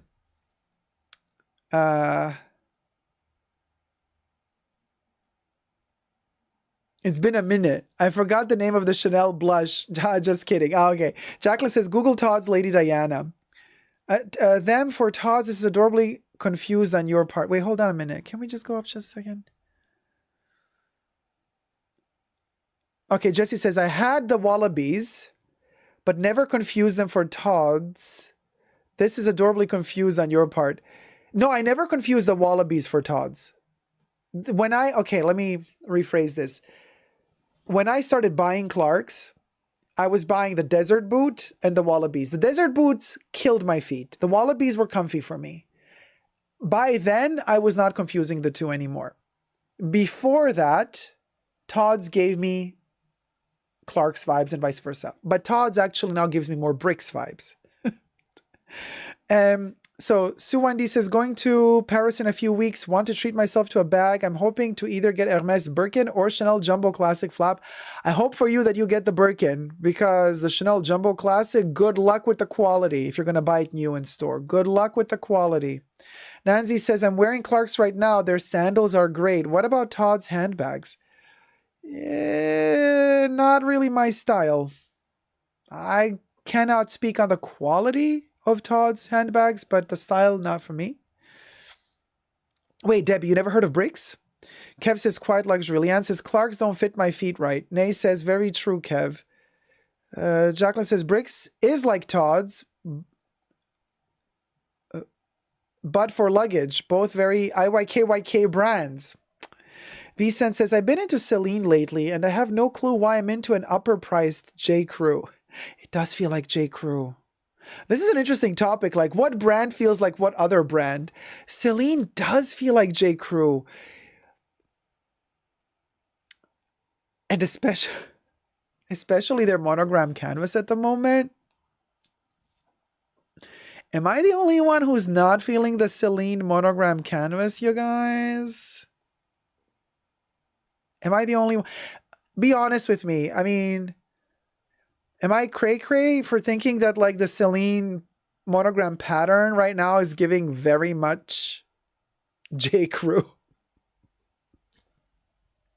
Todd's always gave me a yuppie vibe, says Murfed. Tommaso says, Todd's boots are sexy AF, love him. Caleb is like, I won't be able to unsee J. Crew now. Oh my god. This is a fun topic. They said, Todd's has an outlet, so I check them out at the mall when I see them. Huh. Did you ever buy anything from them though? Because you stopped at, I check them out. I get the gay shade.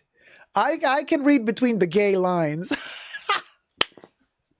Honey, we can read between those lines. That soap bar has been dropped, picked up, and it fell down all over again.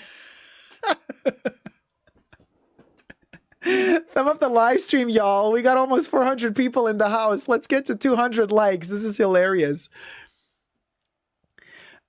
I mean, it simply says, I'm a seasoned woman, so their bags work for me. Searching for my Chanel bag replacement. No, I get it. Respect to you. Respect to you. French, Freneco says, I like it, not gonna lie. Michelle says, it make me think of a Donnie Burke. And Donnie Burke, Jack's Bag Attack says, a huge fan. Kristen, I do like Celine Ava. I love the Ava bag. It's giving grandma bag, says Melissa. Jesse Greer says, wow, I would not have seen it on my own, but absolutely I can see JC Crew and Celine, right? And also, the Ava bag is really beautiful. I agree with you, but I also like the Romy. Do you guys know the Romy? It's so unpractical because it has that kind of cut inwards and a kind of flat in the middle.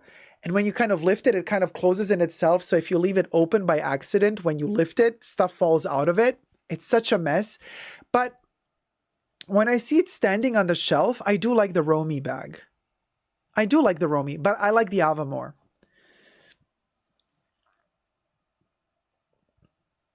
But, okay, I have an issue with the Ava bag. You know what my issue with the Ava bag is? Because it's that kind of half moon shape, when the zipper ends at the top, there's a hole there. I don't think that they really... This is actually the only reason I didn't buy the Ava bag when they kind of had the big launch of it a couple of years ago. It's because I thought to myself, the way that it ends on both ends... I love the fact that the interior is like suede. It's like leather interior. Like I love that. Love the exterior with the like it's all cool. But I just don't like how they finished their two tips.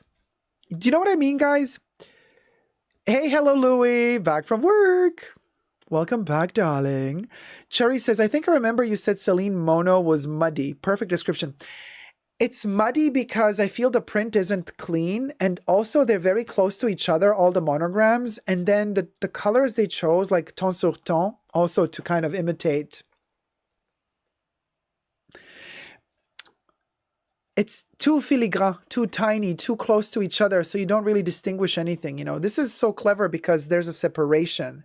They're giving a space between them. Super important. And also... there's only one coated canvas for me. Everything else looks like a copy of Louis. When somebody else tries to do monogram canvas, I'm sorry, but how can you ever think that you could get away with looking like something that's your invention, that's your design? It's never going to work. It's always going to look, if you use coated canvas and monogram, it's always going to look like a knockoff of Louis Vuitton. Always. Always.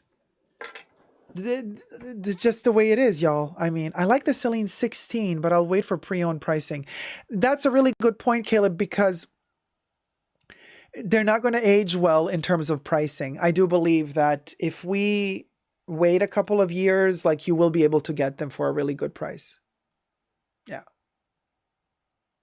For sure, because like, look, I mean, they keep developing new styles. You know, when something doesn't sell as much anymore, they're really quick to discontinue something. It's not like they give bags a chance anymore nowadays to become iconic. You know, they kind of discontinue them before the bags have had a chance to breathe. The new denim Coach bags are so Louis Vuitton, says Nay. Thelma says L and V are pretty letters as well. Yeah, they look beautiful together. I agree. Ling says, hi, Jacob. Hi, Ling. Vicent says, did you see Chopin launched a clothing collection? No, I didn't. Is it good? Rachel says, I don't like the Celine logo, the clasp thing. Oh, the lily? The kind of that floral thing?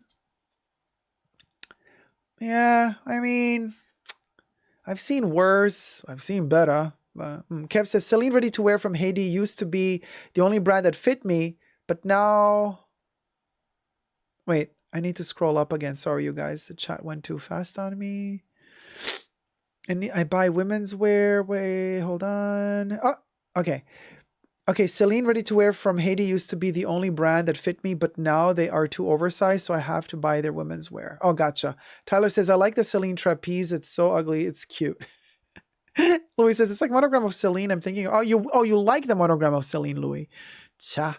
Telma says, exactly on the Louis, I think simply. Dr. Shea says, agreed. LV did it best back in the day. Zane says, I feel like all monograms from all brands have been trying to capture LV's monogram vibe. It does feel like that to me too. Otherwise, like, why even make a monogram? Like, they're the first who ever did it. Like, just let it be, you know, zone zoo it.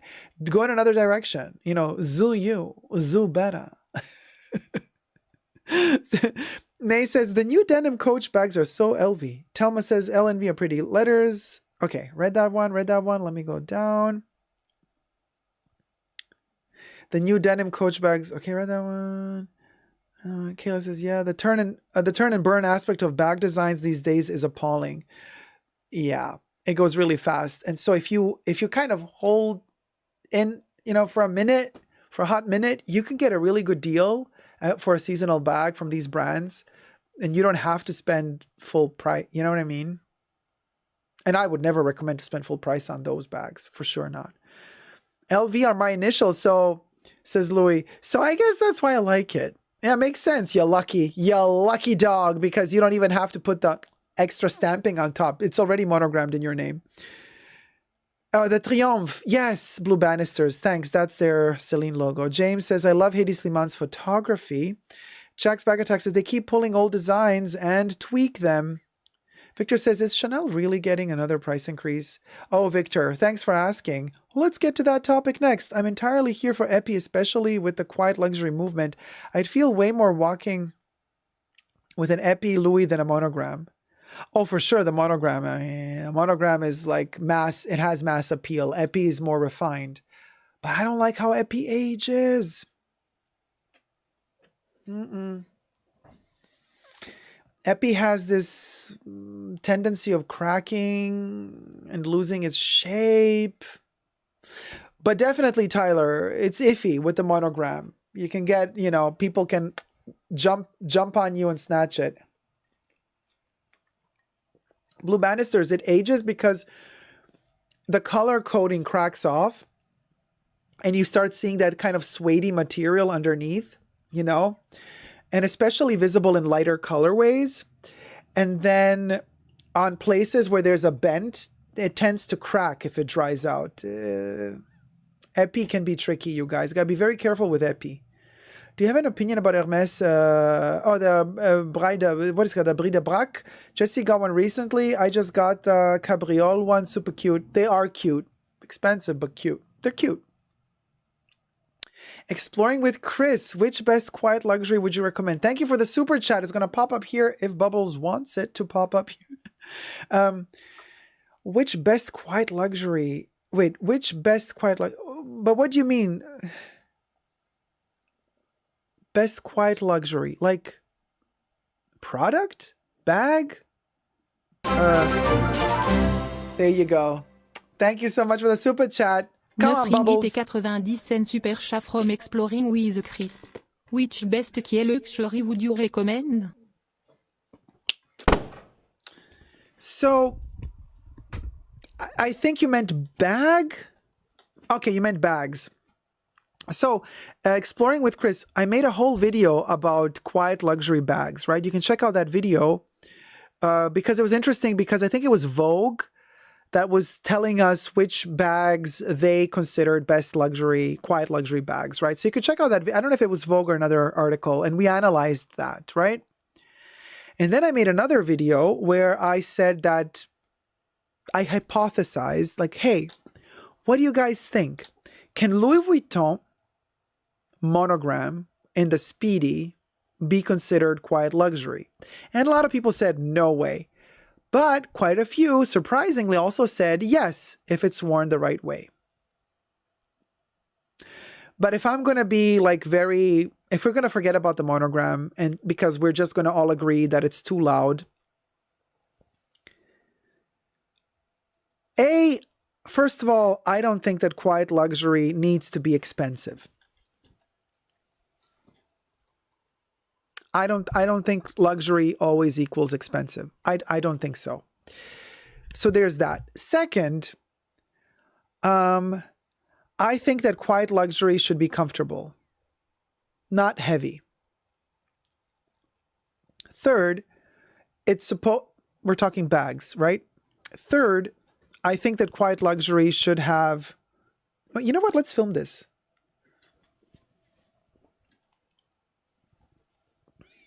Quiet luxury bags. Let's do it. Hold on.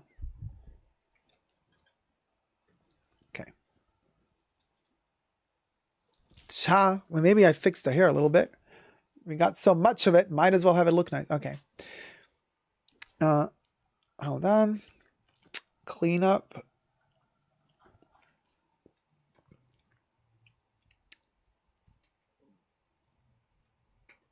I was just asked, what would I consider to be the best quiet luxury bag? By one of my lovely viewers, Exploring with Chris. Thank you so much for the question. Listen, you guys, I'm live streaming right now as we're filming this topic. So hi to all my live chats, and you guys can join me in the live chats every Saturday and midweek as well on my Super Deco channel. You can also push the join button next to the subscription button, become a member today and gain access to extra perks. You can also join me on Patreon, Super Deco, well spelled together there as well for extra perks. Thank you to my members and patrons who have already pledged.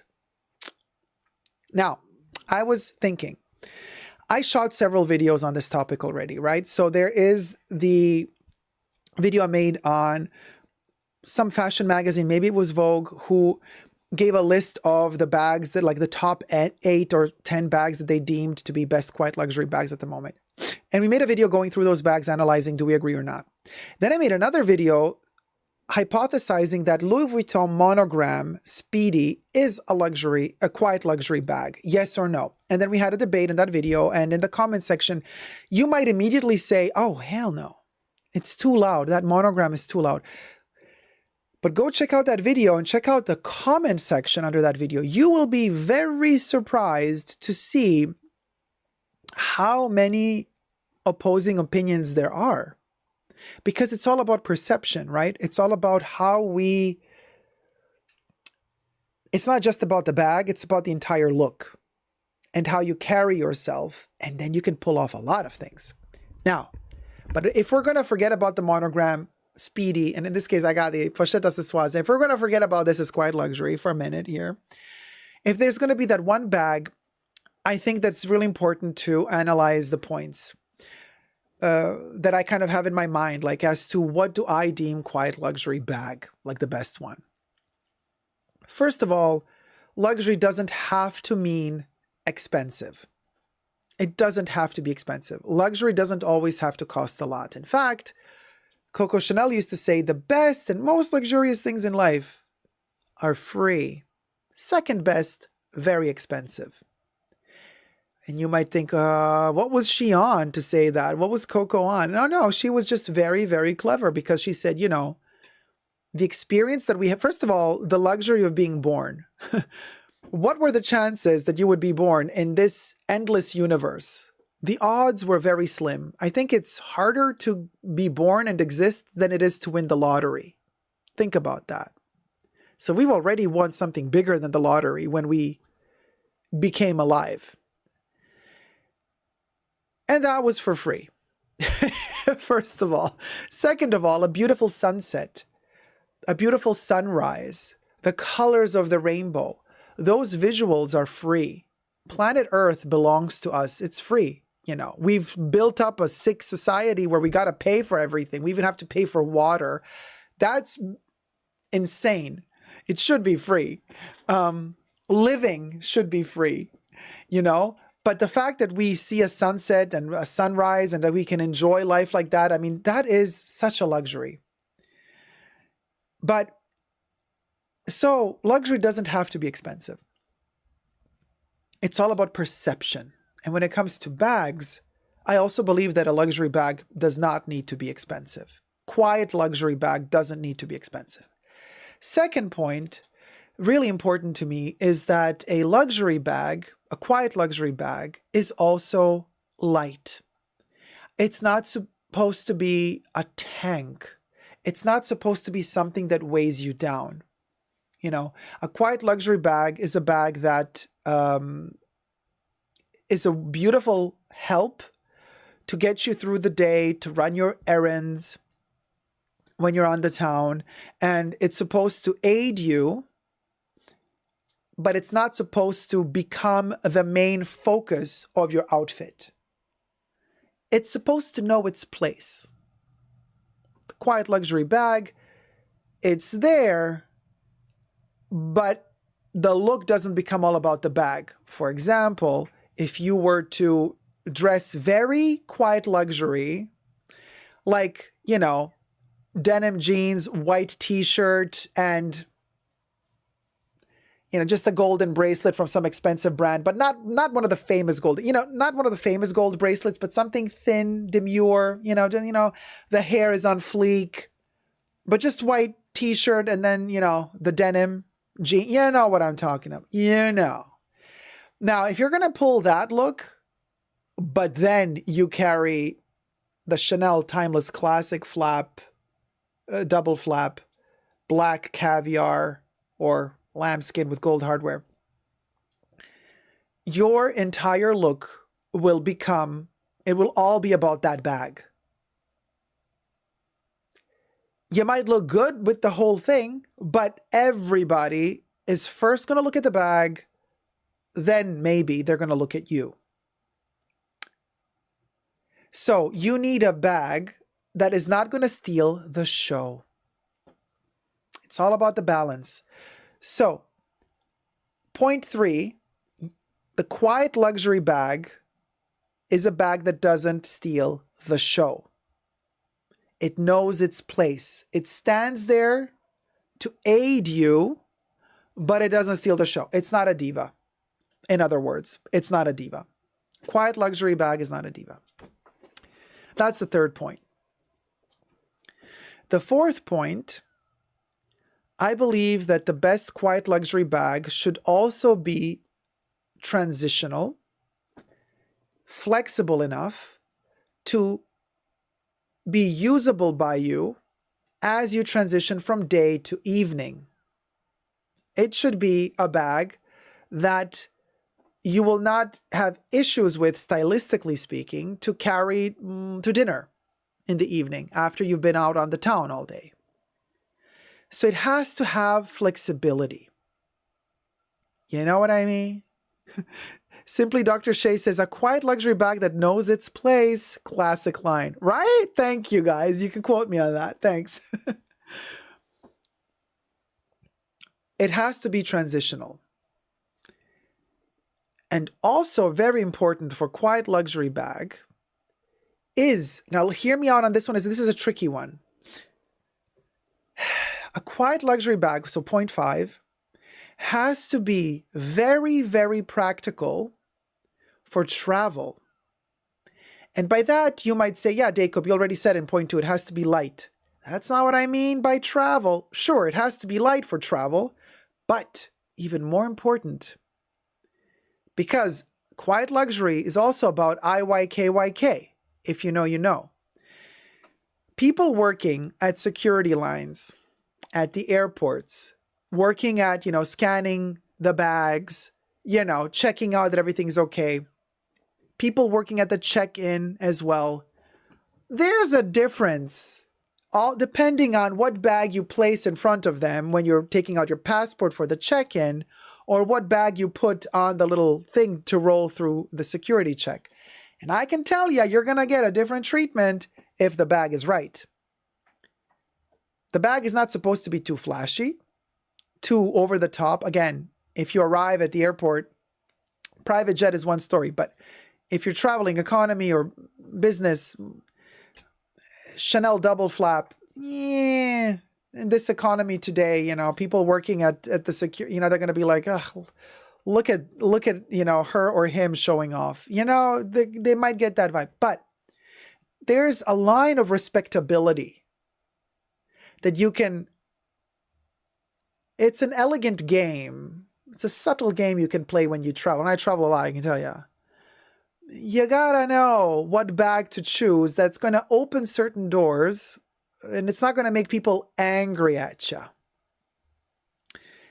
So it has to be a bag that delivers a certain standard, but it doesn't show off.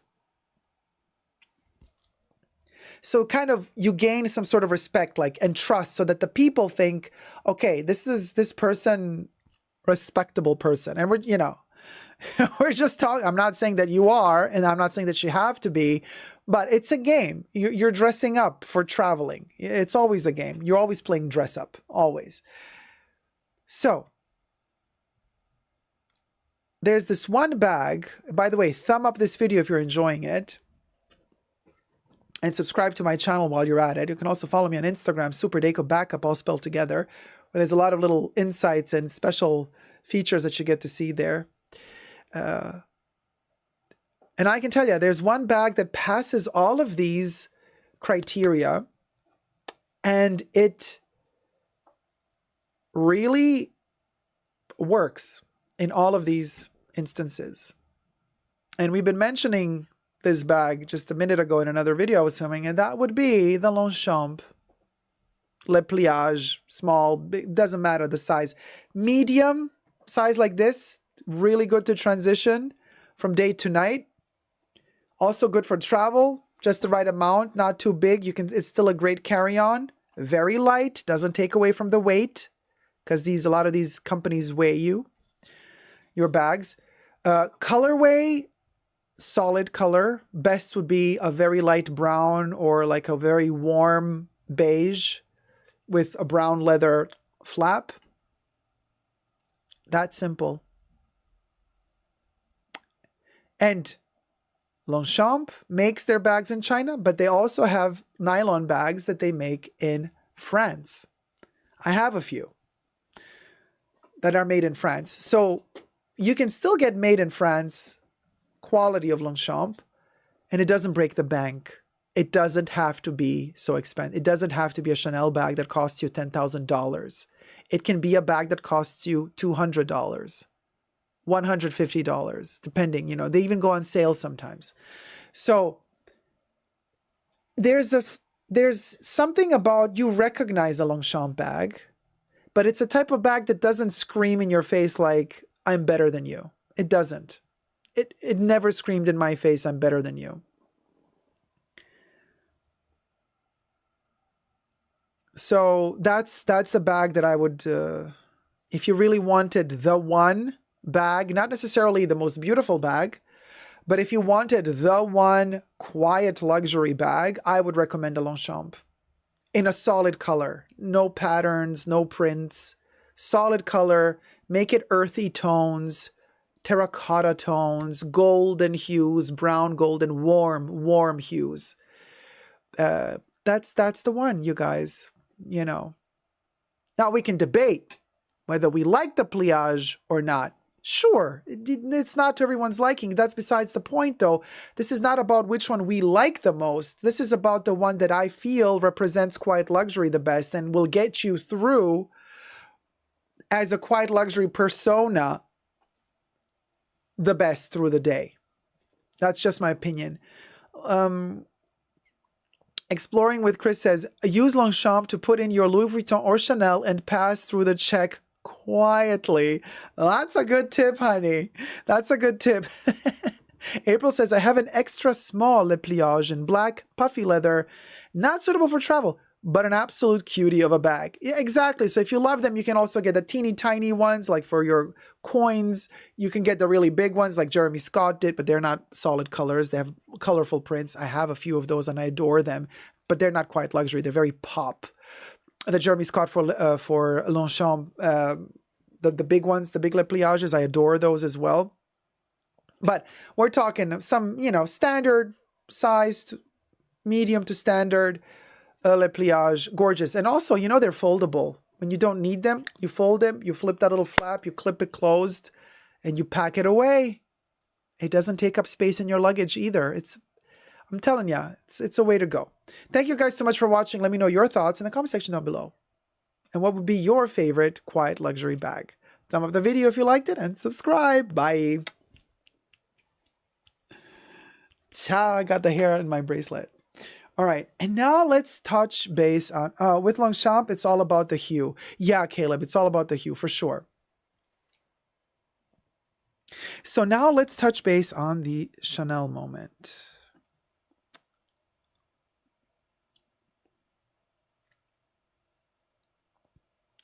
Okay.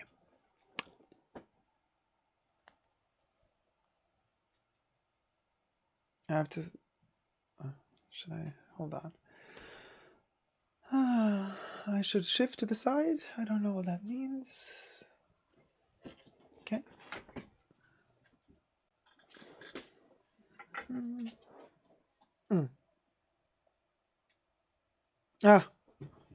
Hold on, you guys. I have a different... I'm jumping Jack Flash. Oh, with Whoopi Goldberg. Hold on. I have a different background. Yeah, that's not going to move. It's already...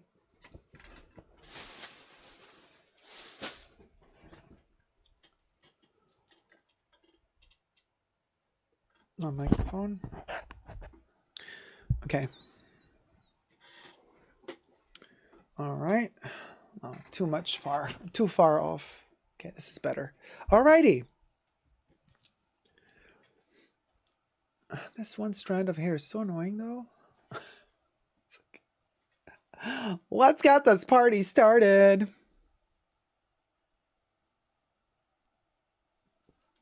Come on, little fly.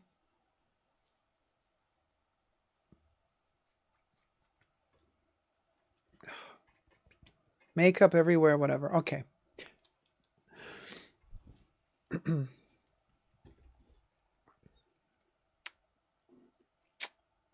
Alrighty.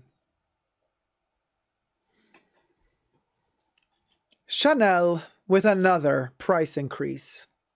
So you guys, Bloomberg reports and other news outlets as well that Chanel is headed for, most luckily, yet another quite big price increase coming up September 2023. Now, I've read several articles from several news outlets, and they all kind of repeat the same stuff that Bloomberg said. So let's get straight to it. First, subscribe to my channel if you haven't already. Push the join button next to the subscription button. Become a member today. Gain access to extra perks. You can also join me on Patreon. Super Deco, all spelled together there as well, for extra perks. So thank you to my members and patrons who have already pledged. This video is being filmed live in front of a live virtual audience. I live stream every Saturday and midweek. You're all welcome to join me. And you can also follow me on Super Deco Backup, all spelled together, on Instagram, and Super Deco CC. No, Deco CC for my Chanel Passion Instagram. So you guys, Debbie's saying in the chat's disgusting. and the title is really funny. Chanel's $10,000 handbags may become even pricier in September. So basically what this interview with one of the Chanel CEOs or managers, they did a kind of an interview, and the manager was explaining like, yeah, guys, we're going to probably have another price increase. Hi, Chanel here. Everything I say in this video is for entertainment purposes only, not rooted in truths or facts. Everything's alleged. Okay, just my opinion. Okay. And then he's like, I can envision him like, so we just had a price increase in March. And it's so funny how Chanel states in this article, like, listen, they said their bags went up in average across the board 8%. And isn't that funny how they tried to make it sound less bad than it was? Because do you guys remember what happened really in March when the bags went up in price at Chanel? They didn't go up in price 8%. They went up in price 15 to 17%. You see? Chanel is not telling this in the Bloomberg article. Because most of the people that are into Chanel, they want the Timeless Classic, double flap. They want the mini, rectangular or square. They might want the 255. They might want one of those classics, right? Those went up 15, 16%, allegedly, as far as I can remember. The seasonal ones or the ones that are less popular, they might have gone up only 5%. So Chanel pulls a slinky thing, calculates the average, and says, yeah, the bags went up an average 8%. By the way, this average of 8%, they also claim in this article, is the inflation rate. They went up because of inflation. I'm like, seriously? You're still trying to pull this shtick on us? And you think we believe it? Because yes, there was an inflation rate of about 8% in some countries worldwide, but that's not how you dealt with your price increase of your bags. Don't lie. It's so sneaky. Technically, they didn't lie, right? Because technically, if you calculate the average, the average of their price increase last March might have been 8%, but the bags that everybody wanted to buy went up 15%. So I don't think it's fair to say, the average 8% price increase was just for the inflation because, it's an inflation adjustment. And then he goes on to say, and also we always do, and I hate when they do this, price harmonization between the different countries. And then he says, our prices, this is our internal policy. We never have our prices differ from country to country with the exchange rates. We never have our prices differ more than 15 to 20% at any given time between the different countries. This is what our price harmonization means. And so he continues saying, and this is why we adjust our prices twice a year. Who's still buying this Kool-Aid? You guys, who is still sitting here buying this Kool-Aid? So he goes on to say, we adjust our prices twice a year, usually March and then in September or November sometimes even in May, because again, Kool-Aid, we've seen Chanel price increases not just happen in September and March. We've seen them happen in other months as well. But anyway, he says twice a year we adjust our prices according to the economical situation of the world, the inflation in the world, how the market of currencies fluctuate, because we never want to have more than 15 to 20% difference in price between the different markets worldwide. So he says this is why, because, and again, they're pulling this shtick, because the rise of raw material costs and production costs and inflation is so high at the moment, we're probably we might have to adjust the prices again in September at the cost of who? The client, the customer. So he's telling us basically that we might expect another average 8% price increase in September.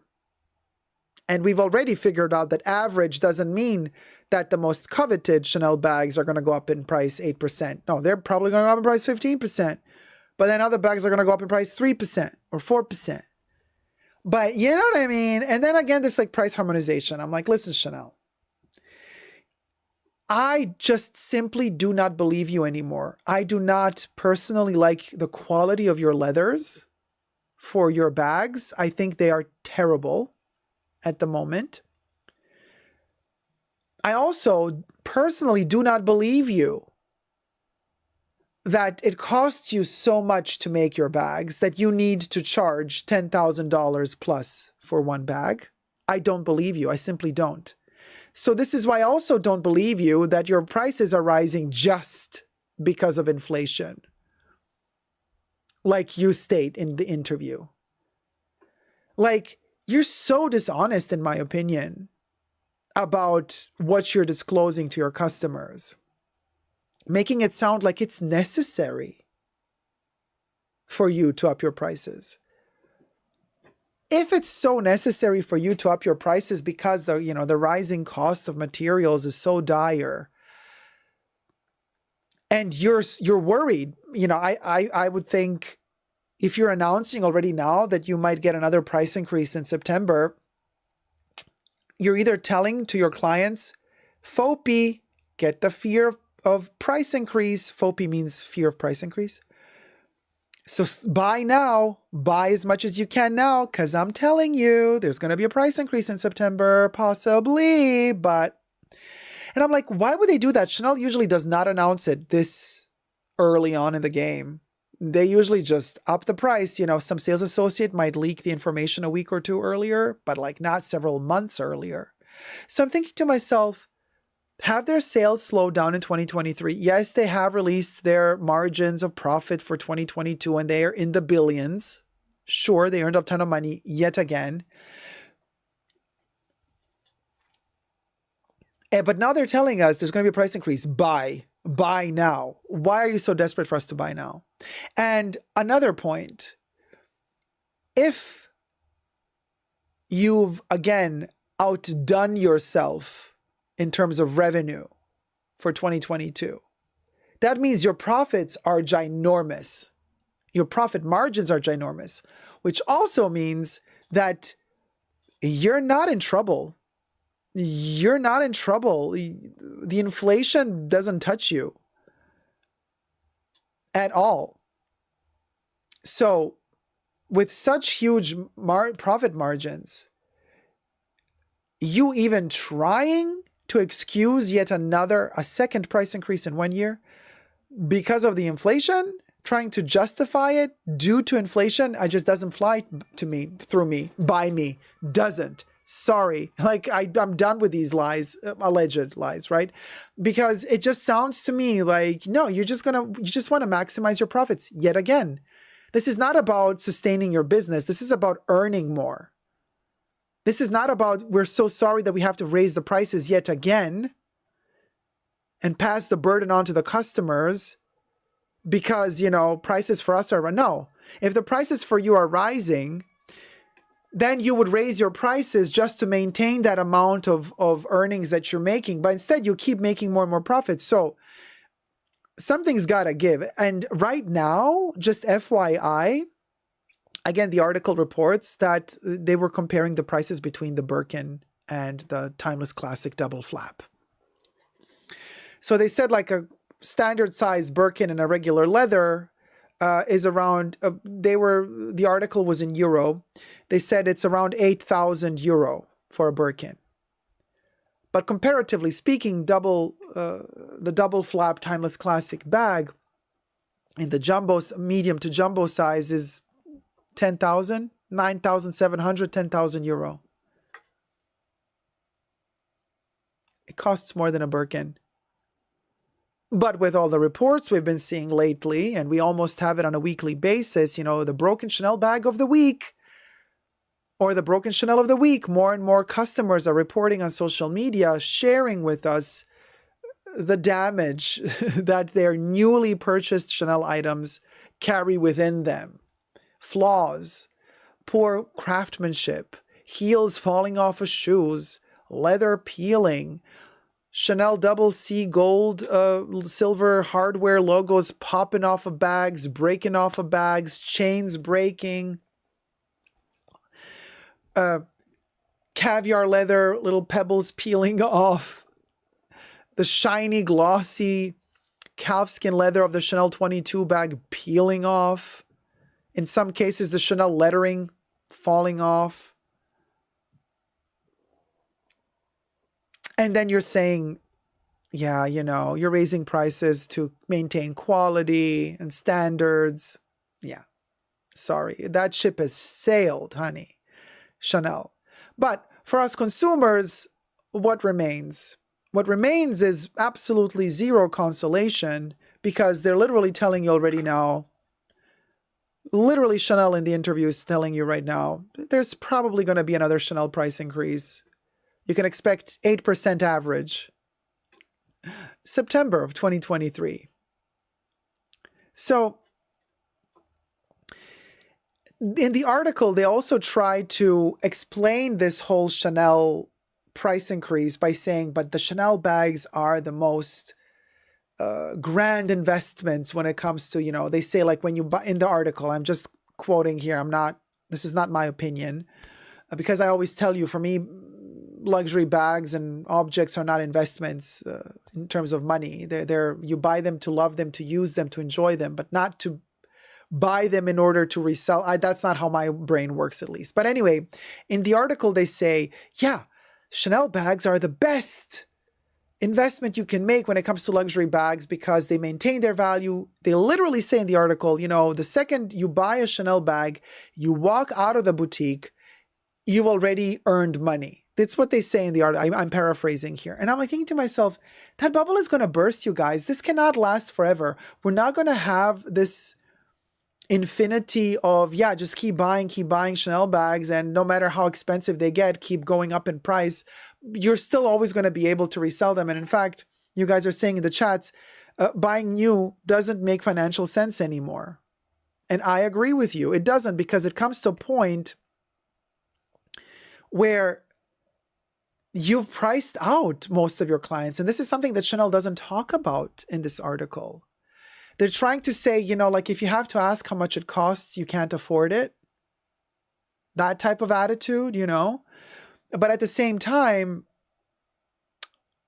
they seem to snob the biggest money that they're getting from, which is the middle class, under middle and middle class, you know, not just the 1% ultra mega rich. And the middle class, Honey Boo Boo Cha from Chanel, has been priced out. With your next price increase, what's that jumbo going to cost? $12,000? Because don't forget, you guys, the more expensive these bags get, let's say you increase the bag every time 10%. Every time there's a price increase, it increases 10%. Okay. When the bag costs $1,000 and you increase it 10%, the price increase goes up $100, right? So 10% of 1,000 is 100. So 10% price increase on a bag that's $1,000 means the bag after the 10% price increase is going to cost you $1,100. So you're going to go up from $1,000 to $1,100 with a 10% price increase. And do that for many years, okay? Fast forward to 2023 with all the price increases. Now the bag is $10,000. And you're still going to give me a price increase of 10%.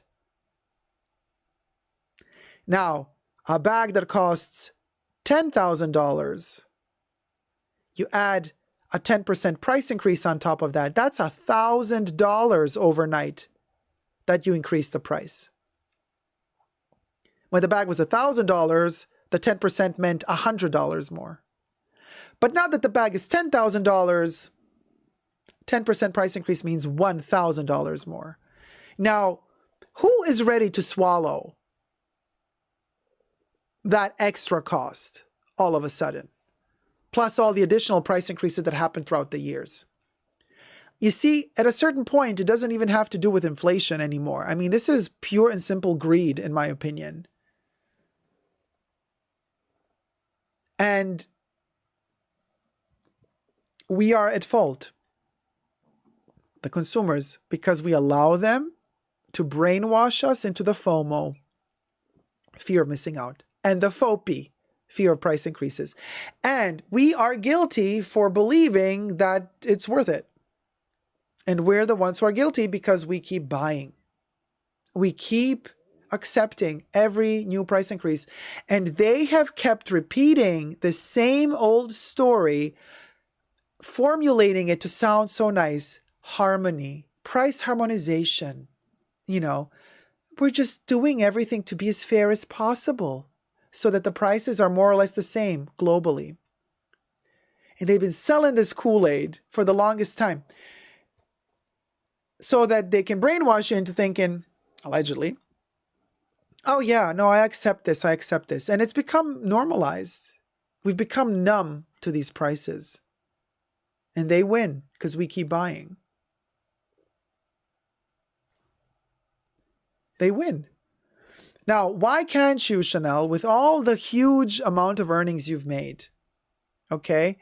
Why can't you for once, when you do your price harmonization, they actually did it once in 2015, but it was a scary jump. That was the first time they did a humongous jump in price. They actually went down in Asia. In China, they put the prices down, but they upped them 15 to 20% in Europe. And for a certain period of time, the prices were kind of similar. But just because in China, the prices were so high, most Chinese people were like, you know what, it's worth it to travel to Europe, to pay the ticket, the plane, the hotel, and to buy the bags there. And we'll still make a profit in terms of we'll spend less than if we bought it in China. Like it got that bad. That's when they did the first huge price harmonization globally, 2015.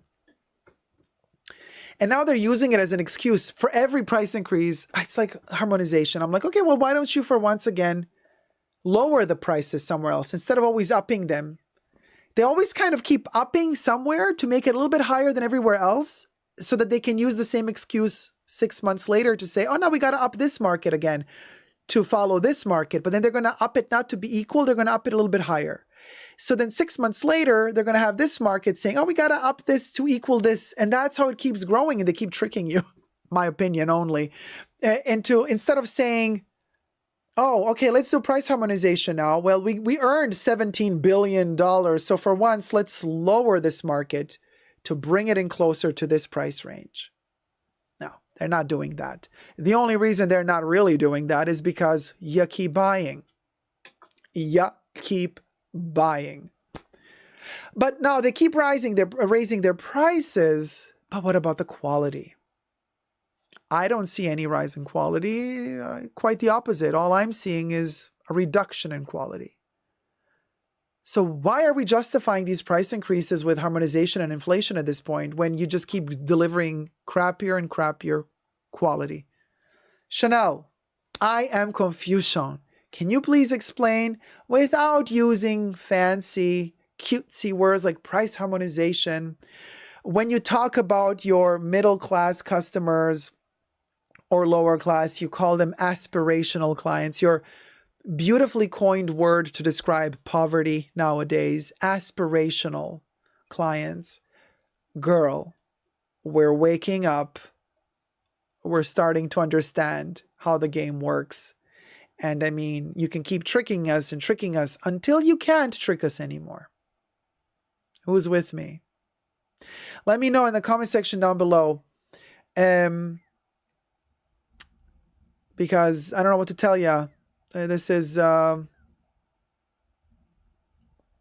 says in the chats, they're up 171%, but they still raise prices. Greed in its simplest form. Zara says, yeah, the fancy words are used as rhetoric. Caleb says, and didn't you just share the story recently on the appalling working conditions with leather stuffed in someone's trunk? Yes, that was an external factory that doesn't belong to Chanel. You could check out that video as well on my channel.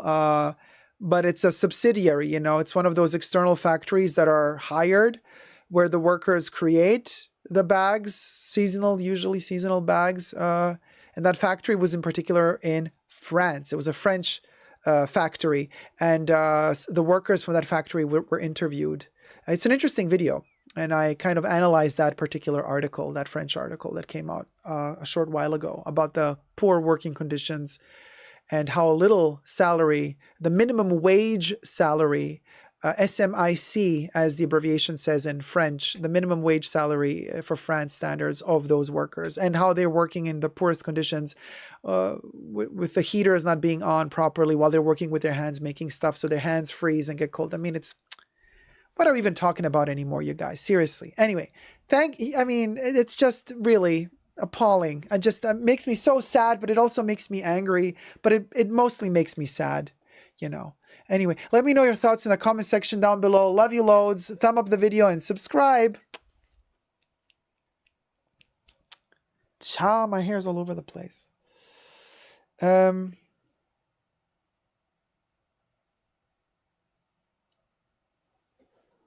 no, where's my... Anyway, yeah, that was the topic, you guys. I was shocked because this article came out literally yesterday, between yesterday and today. This article popped up and it's like, yeah, Chanel price increase. And the dude from Chanel is giving an interview, not Bruno Pavlovsky, some other guy. I can tell you his name.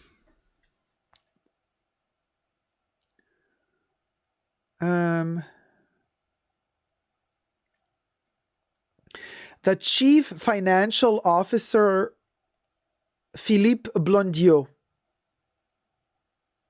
Chanel chief financial officer. Sylvia says, Deco, you are not alone. I feel the same. I stopped buying Chanel bags since I had to return my 22 bag about a year or so ago. No more leather items for me. I'm done. And I'm super happy that I'm done, honestly.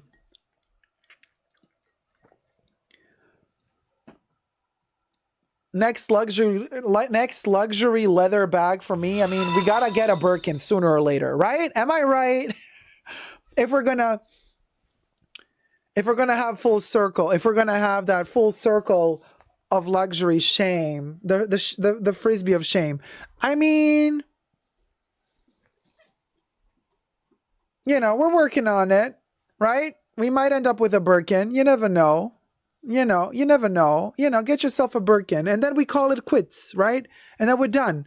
And then we go. Then we'll go. Like, okay, we get the Birkin, and then we literally have luxury handbag piece. Like, that's the kind of the last thing left.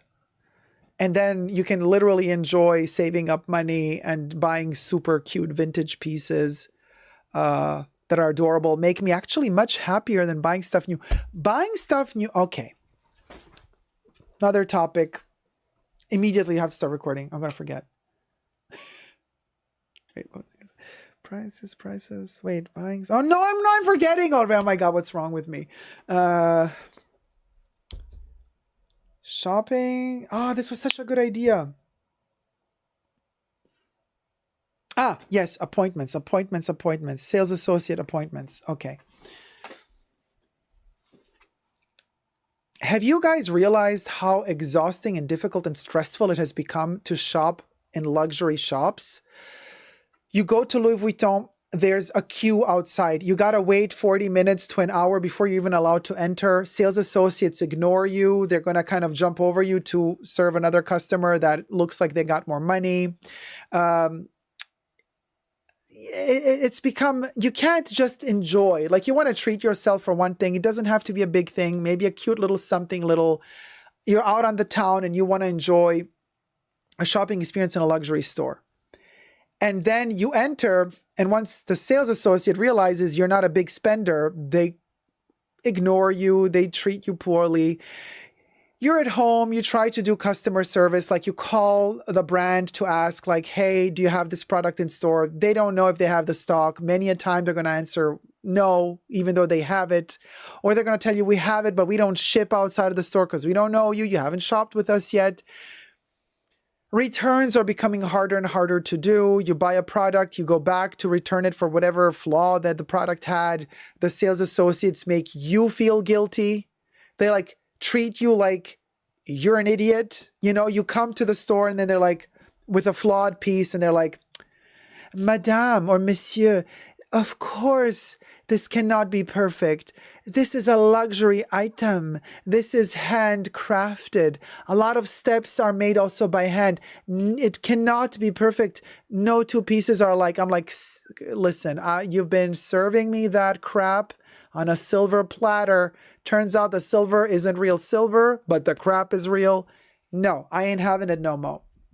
So how many of you have been experiencing this more and more and more often? Because I have.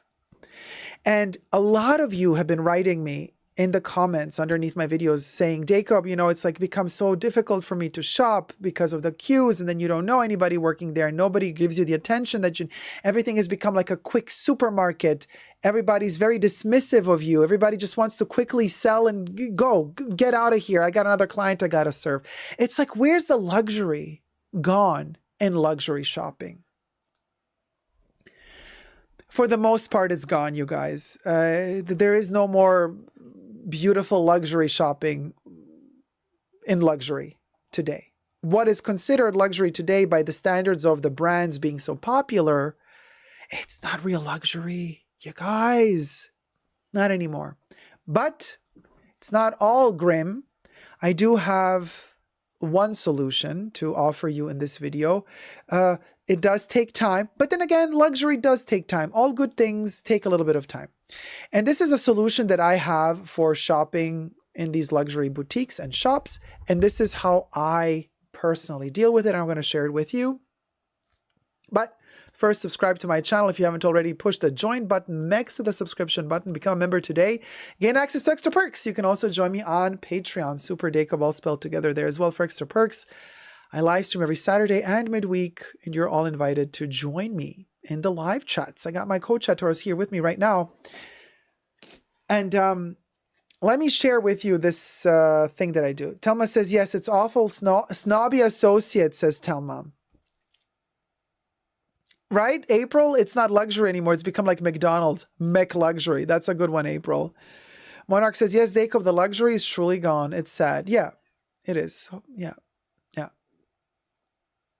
Now, let me share with you my tip. And this takes a little bit of time because you have to acknowledge the time you need to actually find a sales associate you like. Now, I've been shopping in the luxury sphere for many, many years. So I've built up relationships with certain, sales associates and stuff like that. But it's not immediate.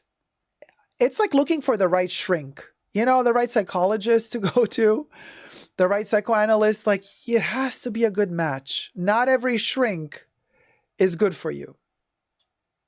And you're not good for every shrink. It has to be a match. And I can tell you this, sales associates are not shrinks, but there has to be a vibe. And sometimes it takes several months, sometimes even years, to find somebody who you click with. Once you have, and I have, not for every shop I shop in, but for most, took me a while, but I went through the hassle. I went through the trenches, waiting in line, entering, being mistreated, not liking, trying while you're in the boutique also to tell the sales associate, hey, sorry, this is not working for me. Like speed dating. Yes, I did that as well. Oh my God.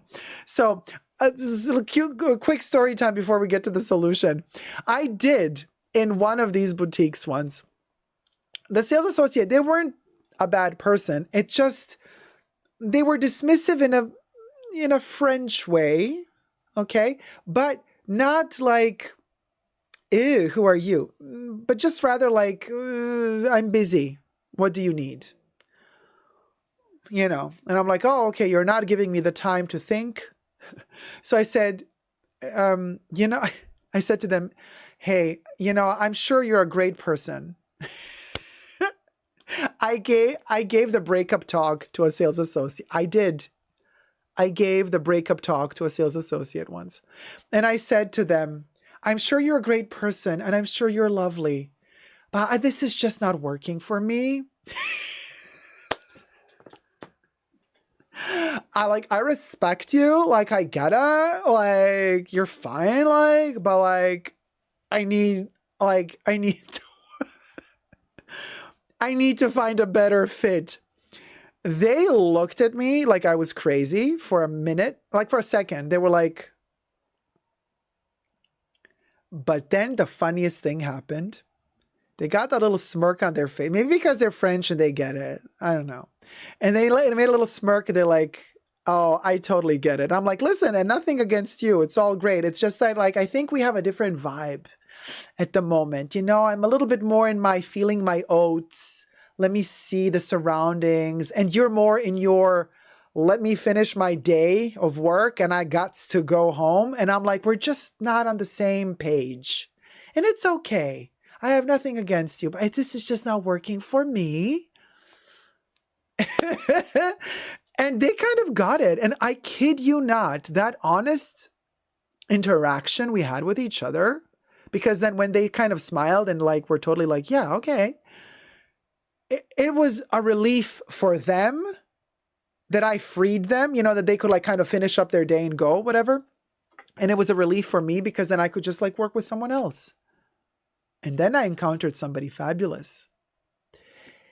And once I encountered somebody fabulous, you get their number, not to harass them in their free time. Be very, very weary of people's time.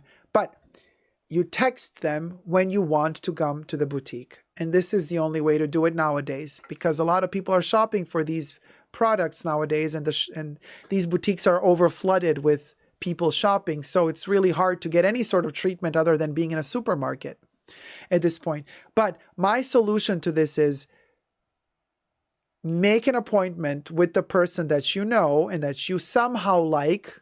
Okay, you got to like him at least a little bit.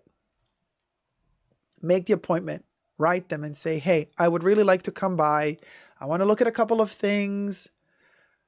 You know, I have in mind a couple of things I want to buy. And you can also send a list, like, do you have these in stock? And if they say, yeah, we do. Then you're like, okay, well, when are you working next? I would come by. When I have time, when you have time. Then they tell you when, you make an appointment. That way you don't have to wait, sometimes at all, in line to enter the boutique or shop. But sometimes you have to wait, but shorter, just a shorter while. Because if you arrive, they already know this time slot that they've allocated you, but they might be still finishing off the client that was there before you. So you might have to still wait a little bit. But this saves you the time of waiting in line, right? I've noticed. So this is definitely, I do not go to Chanel ever without making an appointment first with my sales associate. Same with Louis. If I happen to have to be, you know, to go to Louis by accident without having the time to make an appointment, then I always have to stand in line. So I zonzue it. Contact my sales associate and say, hey, when are you working next? These are the pieces I'm interested in. Then my sales associate answers and says, okay, this we have, we don't have, or we don't have any of these, but I could order one if you want. And then we kind of debate when is the best time to come and not. And then bam, we make an appointment and that's done. It saves you so much hassle and stress and time. But you need to make those appointments with the sales associate, not with the company. Because yes, you can also call Chanel customer service and say, I would like to come to the boutique. Can I make an appointment? They will make an appointment for you, but you're going to get a random sales associate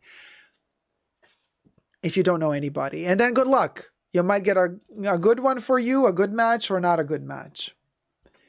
But to have a better experience, I'm telling you, just be honest. Don't be rude. Don't pull a Karen on anybody, but be honest. You'd be surprised. Sometimes, yes, they will get maybe offended, but sometimes they will be really like cool with it. Like you tell them, hey, I think you're an awesome person, but I just don't think it's like working for me. You know, you pull that whole Vanessa Hudgens going to Coachella, even though like there's a pandemic happening type of thing. There you go. Pao says, my current sales associate stole me from another and I like her better. Zubera. And I'm telling you, sometimes it's just about the vibes. Just about the vibe. Honestly, just about the vibe.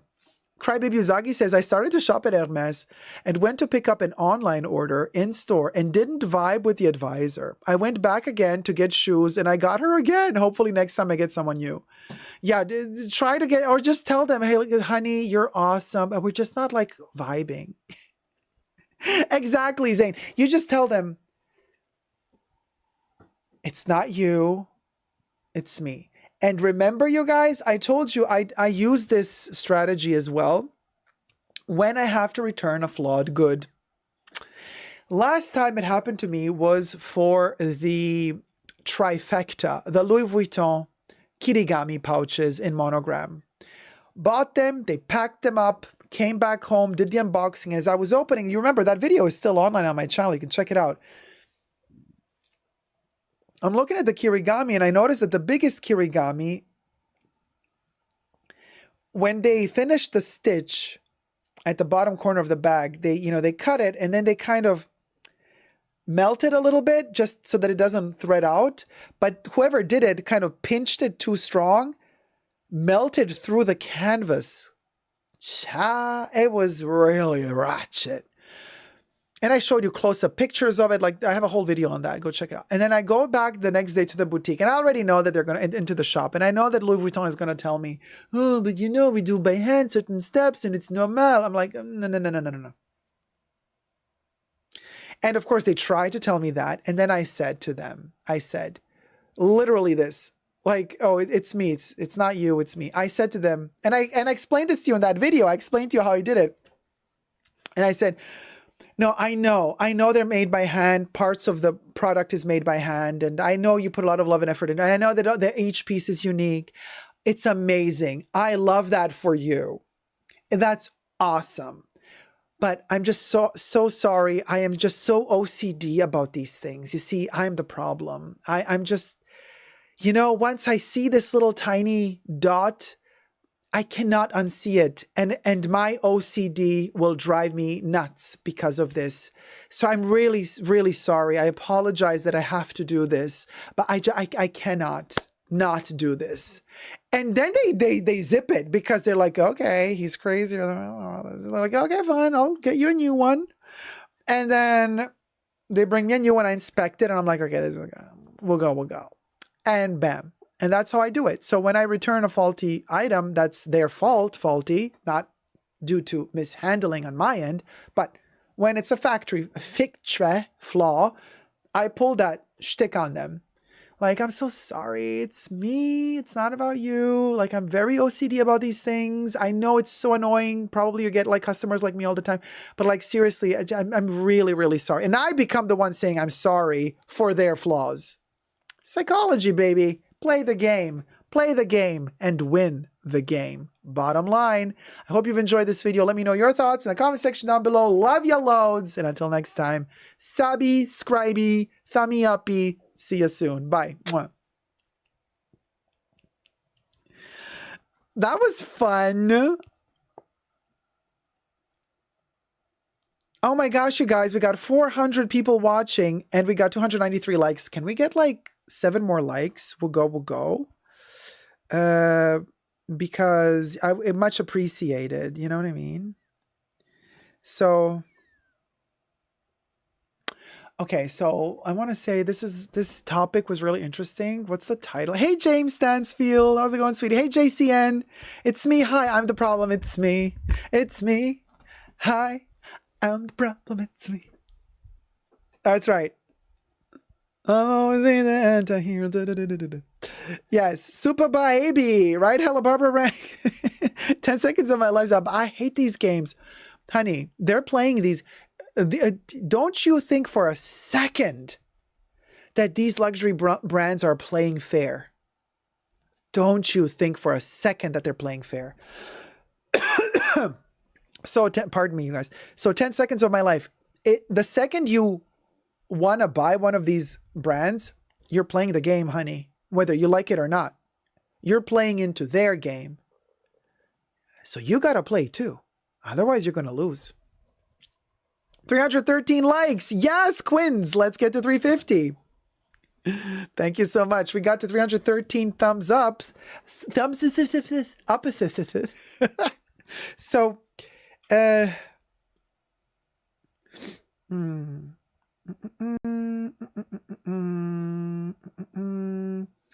and then what is the best quiet luxury bag? Okay, I'm just writing like, oh, C1D has become a member. Thank you so much, sweetie. Okay, now let me take a sippy. Let me hydrate.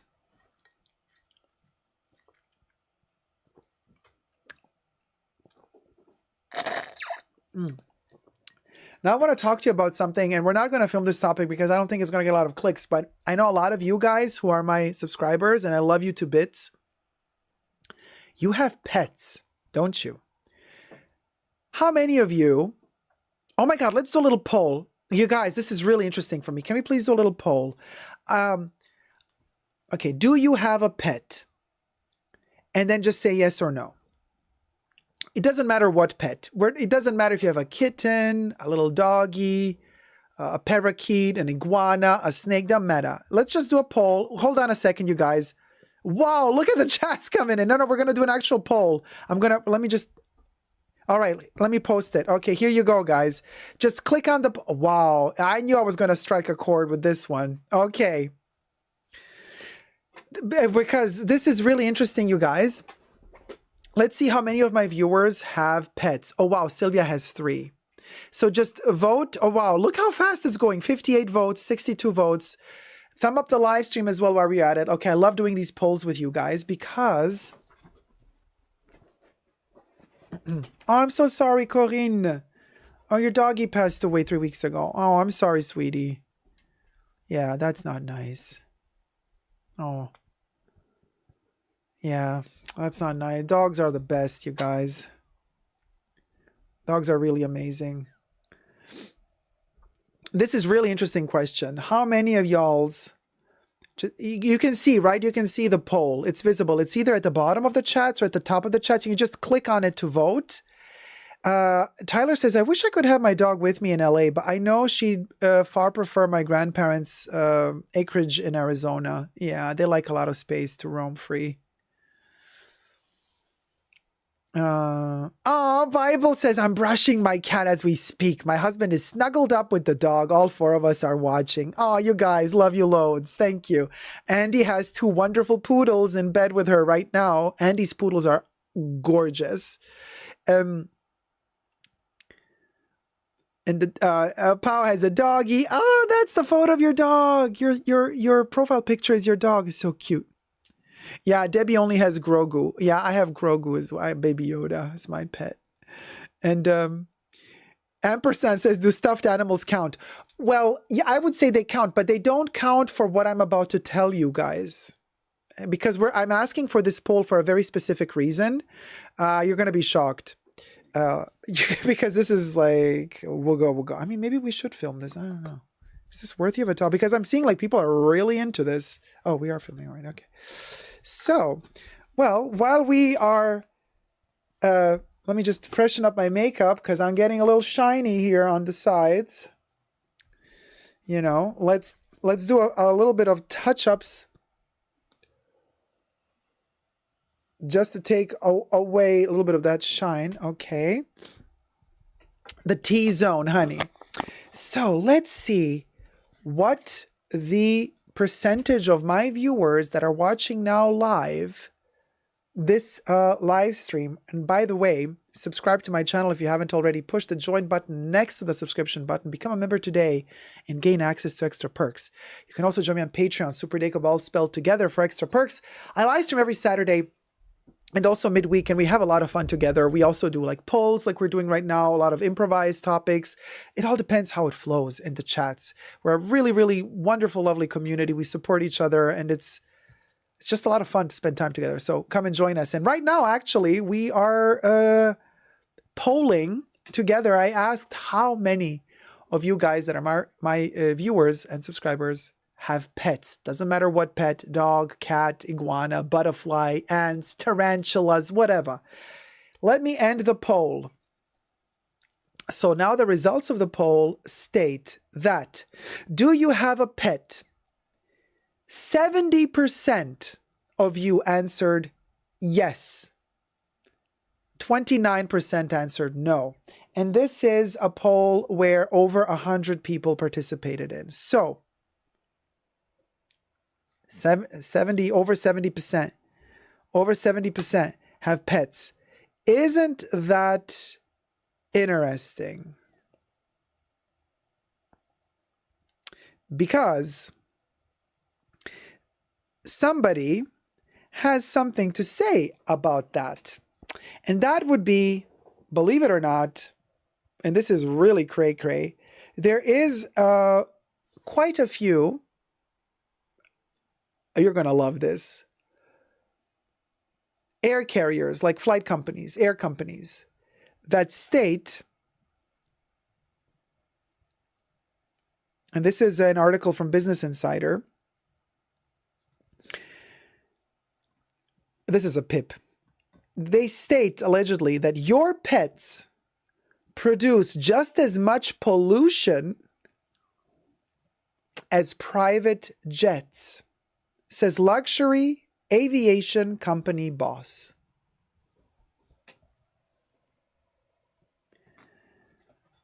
Now, so Luxe Aviation CEO told FT Summit that one of his firm's clients produced as much CO2 as 3 dogs per year. Yeah, Nay is like, girl, please. Yeah, go take a hike, says Kravi. Nancy says gas. Now, interesting that you're talking about gas, Nancy, because we have heard in school, correct me if I'm wrong, but I was taught at school that in India, where cows are sacred, the amount of farts, flatulence that the cows make and poop, that alone creates so much of that gas that affects the ozone layer. Like literally they said that a scientific study showed that the cows of India are damaging the ozone because the methane gas of the cow farts in India are apparently a big cause for the ozone layer disintegrating. So there's that. Now, the guy from Luxe Aviation was responding to criticism about the industry's environmental impact amid soaring demand, because apparently at the moment, now that we've exited lockdown, a lot of people are flying luxury. Private jets, they want to do this and they want to do that. There's this one YouTuber, I was shocked. He literally does like, he bakes cakes and like all he does is like food stuff. And then he's like, I'm going to move now from one country to America and I have a dog. And this dog is very anxious, like a pug. I don't know what dog he had anyway. So he made this whole video about how he's, you know, he can't fly with the dog because no flight is going to allow him to have the dog in his knee, on his lap. The dog doesn't like to be in a cage. So he said, okay, so I'm just going to rent a private jet. I'm just going to fly privately to America, you know. I'm like literally like a cooking person, YouTuber, is that much amount of money? All right, okay, let's see how this turns out.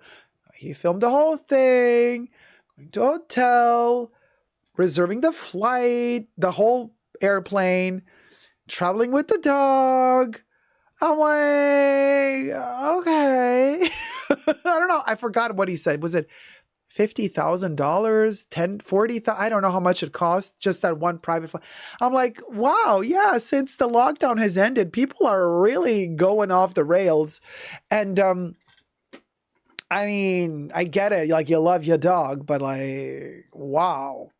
So apparently people are flying private business jets for even less than just business. You know what I mean? So anyway, private jets emit, and here he says, or the article says, at least 10 times more pollutants than commercial planes per passenger, per an IPS report. So, right. So basically this was Patrick Hansen, the CEO of Luxembourg-based Luxe Aviation, told the Financial Times, Business of Luxury Summit in Monaco, like, girl, Luxembourg, Monaco, business financial, girl, you know what I mean? These people, I don't even know if they know anymore how regular folk live. But anyway, so that one of his company's customers produced just about 2.1 metric tons of carbon dioxide each year, about the same amount as what 3 dogs produce, according to a Wednesday report by FT. And Hansen allegedly made the comment while, by the way, everything I say in this video is for entertainment purposes only, not rooted in any truths or facts. Everything's alleged. Okay? Just my opinion. Don't shoot the messenger. So he was responding to criticism about environmental impact, right? Industry's environmental impact. And he says, Luxe Aviation calculated the carbon footprint of each of its 67,000 passengers in 2022 based on the direct impact of flying, excluding the carbon dioxide emissions of servers, maintenance, and other services. Hansen told Insider. Well, why would you exclude that? Like, why would you exclude that? I'm sure you didn't exclude how many times a dog poops a year, or farts, or barfs, or pees. I don't know, you know. Weird. The executive referenced data from How Bad Are Bananas, a book about the carbon footprint of a broad range of activities. Huh.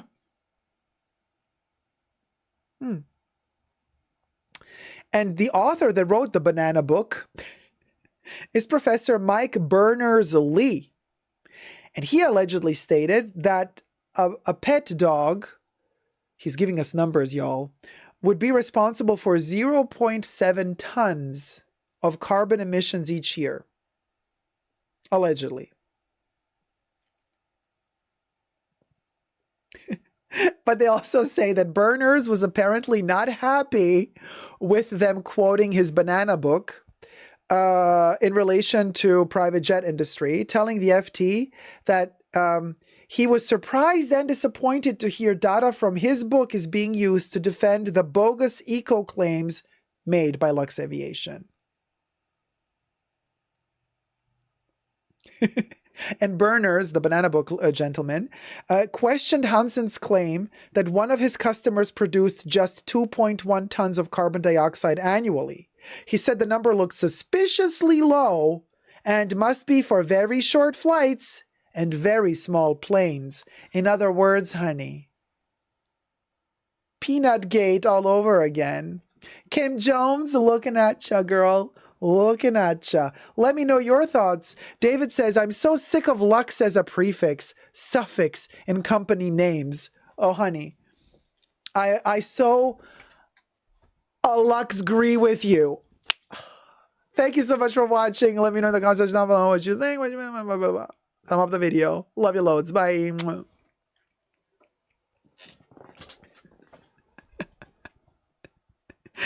How hilarious was this topic, y'all? Can I just say this was really funny?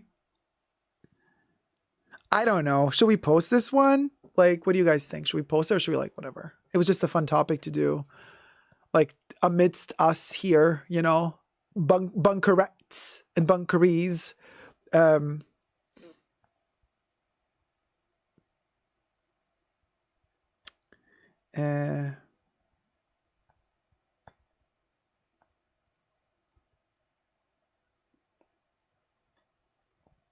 Okay. Added that topic. Vicent says, did you know YouTube has you as no longer live? Oh my God. Did Luxe Collective flag me now?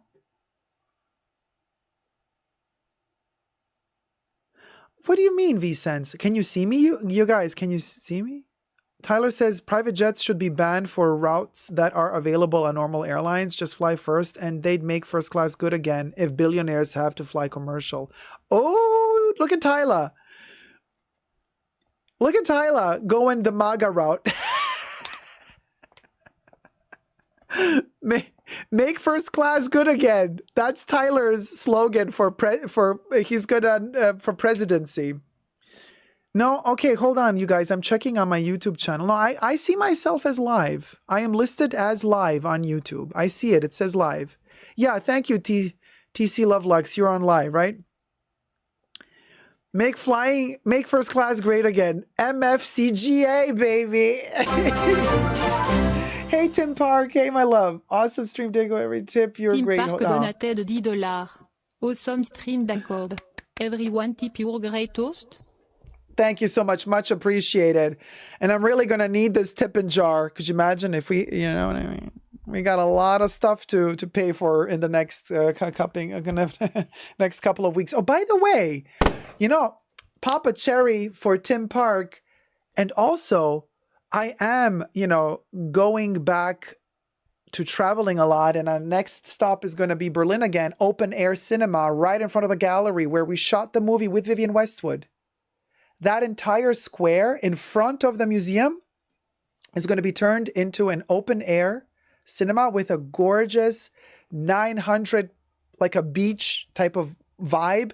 We're going to have those like like beach chairs. You're just going to chill in to watch the movie while you're sipping on your drink. I cannot wait. And I'm going to be there to present it with Patrick J. Thomas and the director of the museum. So I'm not organizing that event. It's organized by them. And I think York Cinemas and Arte is the French, Swiss, German, Austrian, I think, station or cultural program that organizes stuff like this. So it's really exciting. So if you want to meet up, I'll be in Berlin on the 13th of June for the open air cinema night event with Vivienne Westwood. It's going to be beautiful to see Vivienne underneath the stars. I don't think we've ever seen Vivienne Westwood in an open air cinema before. Never before. And now to have that experience of having a beautiful starry night and having Vivienne, you know, talk to us underneath the stars. Oh, goosebumps. I just got goosebumps, you guys. Yeah, anyway. So, and maybe, yeah, anyway. So, yeah. So, yeah, that's going to be fun. I can't wait. And also I want to say, you know, it's amazing like how Tyler is going to be president. We're going to all vote for Tyler. Tyler's slogan for his nomination is "Make first class great again." So Tyler says, in my first 100 days as president of the United States of America, I shall use up all my resources to make first class flights great again. It's going to be fantastic. Nay says she's proud of you, babe. Oh, thanks, Nay. You know, the thing is, I mean, she would probably not like it because she was always she was very rebellious. And so she would probably think it's too much and no need for all of this. But I think she would really enjoy it because I think for her, the most important thing was to spread awareness about art, about protecting the climate, about consuming more rationally, buy less, choose well, make it last. She was very much about that. So to give her a platform in front of 900 people is a good thing because 900 people will receive her message. And that's bottom line. That's the most important thing. That was very important to her. So after all the glitz and glamour is said and done, it's the message that counts, what remains. And what remains in this instance is a wonderful message that she left us in Art Lovers Unite, a message to teach us all to love art, to love each other, to respect each other, to respect nature, to respect this planet. We only have one, and all of that love comes through. And let me cue in for you guys how it's going to look like. It looks amazing. It doesn't have to be that little. It can be even bigger. I'll just shift to the side so everybody can see. Okay, this is how it looks like, y'all. This is the Art Lovers Unite. This is how amazing it's going to look. Look at that. I get goose. I cannot wait. Please, summer gods, do not make it rain that night. But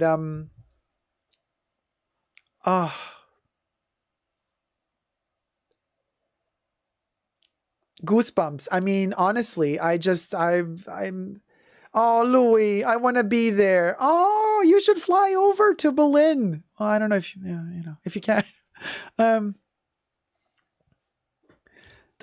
900 seats, you guys. Look at these comfy, cozy, chill vibes. You know how Berlin is, like super chill.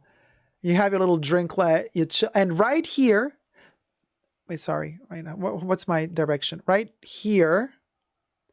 So basically, the museum where we shot the movie is right behind the chairs. So the entrance to the museum is here. Okay. So as you exit the museum, you have this beautiful square, and they're going to put all the seats in front of the museum. and then Vivian is going to be here with me, right? So you're going to turn behind you. When you turn behind you, right there is the museum, and you look in front of you, and Vivian is talking from the museum. I mean, does it get more meta than this? And that, what you see in the background, is Potsdamer Platz. This is the beautiful Philharmonie with beautiful concerts. It is the whole building is gold. It's in freaking insane. That building is the architecture is insane. And that little thing here in the back, that's Sony Center, right? That's a very interesting building with this huge rooftop that is it's very spacey, very Blade Runner. Very Blade Runner. And then what else is there? I think there's a national, like the city library somewhere, or maybe behind here. I'm not so sure. And this, Nay says, and I think those are the values you project. I truly think she would be proud of the conversations you bring forth. Thank you so much. It really means the world to me. Thank you. Thank you. Oh, Holly Grace says, I miss Viv and Andrea Leon Talley. Yeah. We lost a lot of good ones. And we lost Tina last week too, huh? Well, no, this week. I'm a little jelly, not going to lie. Louis, can you make it to Berlin? Pau says, wow. Wow, that is glorious, says April. Caleb says, gorgeous. That's so exciting. Andy says, I will be thinking of you as I lay in my hospital bed. Oh, Andy, you're going to get through this, dear. You will get through this. And take your Chanel cream with you and sniff it a little and, rub it a little bit after the OP just to have a little bit of a cute smell, there with you. If you can. I don't know if they're going to let you take it with you in the hospital, but Bible says, that looks beautiful. So happy for you. Tim says, looks awesome. This is a huge achievement. Soak it all up. Thank you, Holly. Kristen Kucha says, amazing. Mia says, that's amazing. Oh my God. Tyler says, I want to go so bad, but I'm moving right now. So I don't think it's the time for international travel. Yeah, it's tricky. I know. And it's not the cheapest at the moment to travel either. I totally get it, you guys. Like, I know.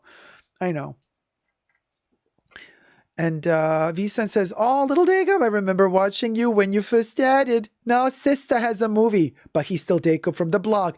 I still Jacob from the blog. Yeah, best believe.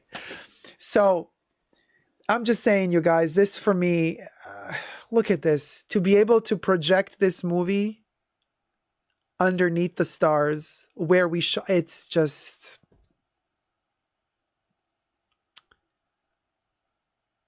It's like bringing her back home again, I don't know. I know I sound cuckoo esoteric now when I say this, but this brings her back to life. Every time we watch this movie, every time we air this movie, every time we project this movie, we spark that energy of life, the memory. We keep the memory of her alive. And that's what life means to me. Memory. As long as the generations that come keep talking about her, she will be alive. It's the memory that keeps anyone alive. My father is alive to me because I remember him still. And as long as I live, he will live. And the same goes for Viv. She's alive as long as we remember her. It's that simple, you guys, but also it's that powerful. And Debbie says, you'll have a shooting star or something. Could you imagine a shooting star shooting across the sky as we're watching? Oh, man, let me tell you. Andy says, we could have chartered a group. Oh, Priestess, incredible Jacob. It's going to be epic. Vivian will bless that night for you with perfect weather. Thank you. Rochelle says, Vivian Westwood's message is so important. Most of the big name luxury companies pump out so many collections every year, trying to get people to buy over and over and over. The fastest fashion, unsustainable. So true, Rochelle. So true. Tyler says she definitely would be proud of you. You're unlike any other YouTuber. You actually educate your viewers, not just play, show, and tell when they really don't say anything of value. Oh, Tyler, thank you. Thank you, guys. Always Amber says, where do you get the time? Amazing. I literally don't have a private life anymore. All I do is work. All I do is work, and I'm always exhausted. And but it's a healthy exhausted, because I feel accomplished, right?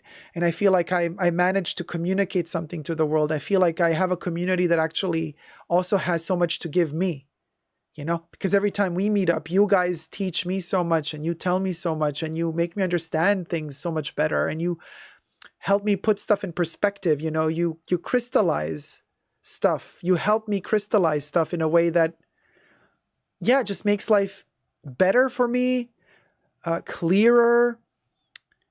I don't know. It just gives me hope in humanity. When I see you guys in the chats every week, you know, and I maybe had a really bad week. Thanks for becoming a member of eSense. Tier 1. Thank you to Tier 1.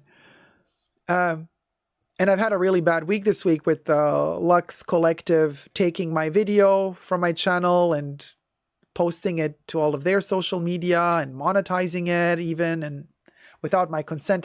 Like, it's like stuff like that. It makes me lose hope in humanity, because I think, wow, you're so vile the way you're behaving right now, in my opinion.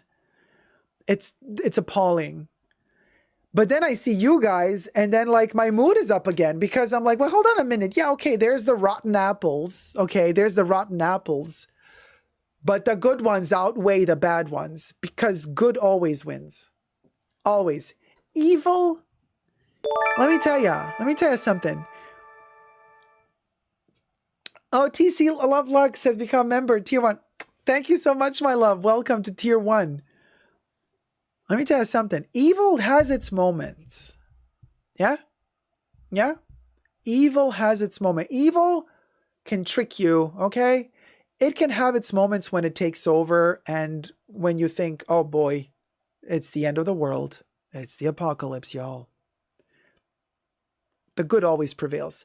Evil can have a moment when it kind of takes over, but it's always going to get trumped by good. Always. Always. Always. And we never lose hope. We are very particular creatures, human beings. As depressed as we get, and as woe is me as we get, and we get a lot of that. We go through a lot of moments when we're just, you know, I can tell you, I'm the first one. Woe is me, woe is me. Oh, poor me. Oh, no, me. And yet here I am. I'm still standing. I still have hope. I never lose hope. Humans don't lose hope. We don't. We don't. We carry on. We have a very, very, very strong instinct of survival in us. We do. We do. We want to live. You know we want to live. We always want to live. And that spark within us is what keeps us going. We are so delusional. We're delusional to the point that we think that we are immortal. But death is just a part of life. It shouldn't be scary. It's a part of it. But we're so hopeful and so delusional in our hope that we actually do think, oh, well, you know, death happens to others, not to me. And I find it so touching. I find beauty in us being so delusional. I don't think it's a bad thing. I think there's something so humbling and innocent about that fear that we have of passing away, so that we kind of just, in our minds, we just block it out, and, you know, we prefer to think that, no. Yeah, let's not think about that. Now let's move, you know, to better things. And the fact that we're capable of putting that notion aside and just enjoying life in the moment, how delusional can you be, right? Well, humans can. And I find it very, very poetic that we are that delusional, because we actually really find... Oh, Nay, thank you so much for becoming a member. Tier 1 member. Thank you, Nay. In our delusion, we find so much joy. So much joy in the simplest things. For example, let me show you one simple thing now. I am just about to open my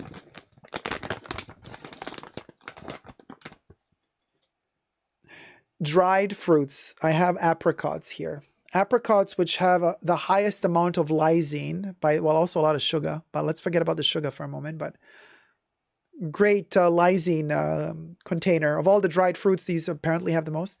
Anyway, little tiny dried out apricot. The joy it gives me when I eat a dried apricot. It makes me so happy. I'm going to eat one right now with y'all. Here's to you guys.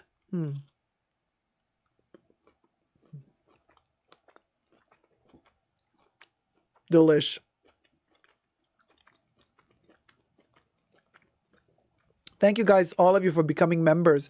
Now we are only 8 members away from a new emoji. Every certain amount of members, YouTube unlocks a new emoji for us. So we're 8 members away from the next emoji. Oh, it's the little things in life. This little apricot made me so happy. Ampersand says, very proud of you, Jacob. This is amazing. Thank you so much. SG, working on coming to San Diego. It's going to take some time, but we're working on it.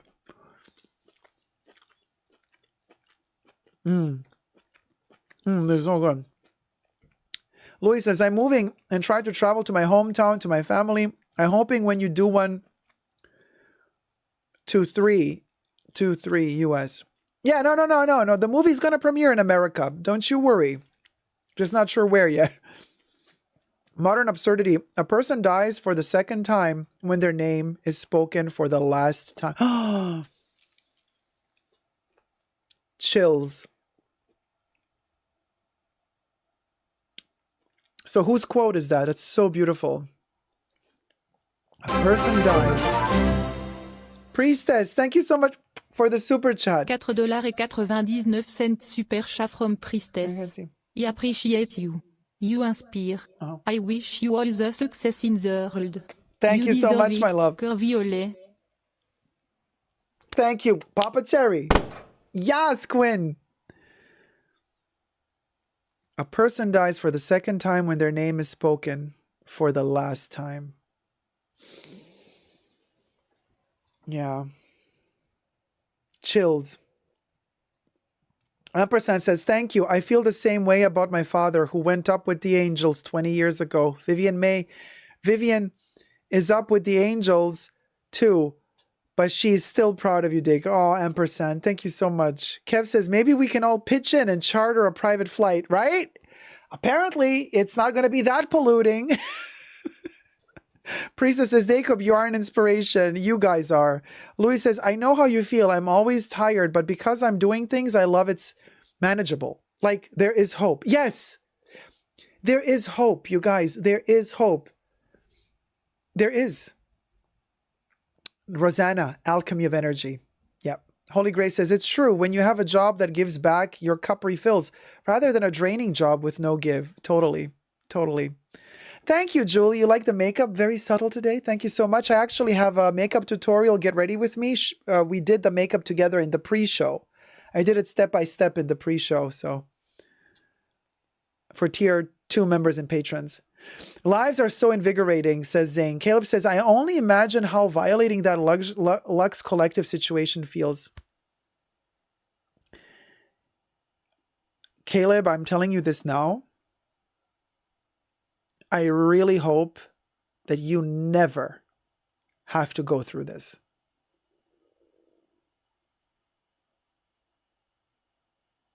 Seriously, never.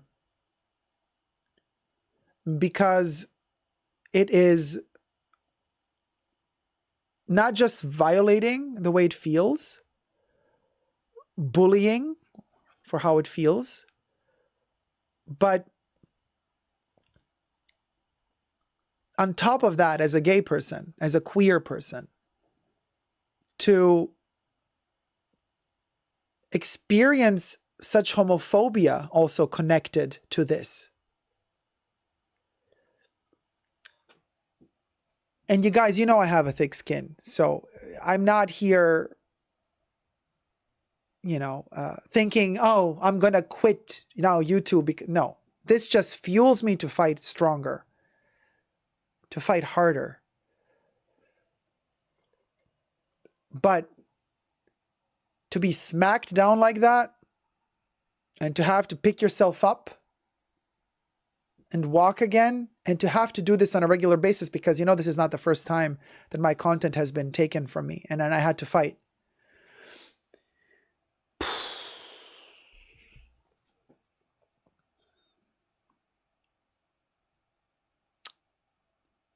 Karma always comes for evil, says Paul. Good always wins. Love hearing this from other people. Rosanna Navarro, good always triumphs. Nay says, oh my God, I had a long glitch and then Jacob said it's the apocalypse, y'all. Oh my God. Holistic.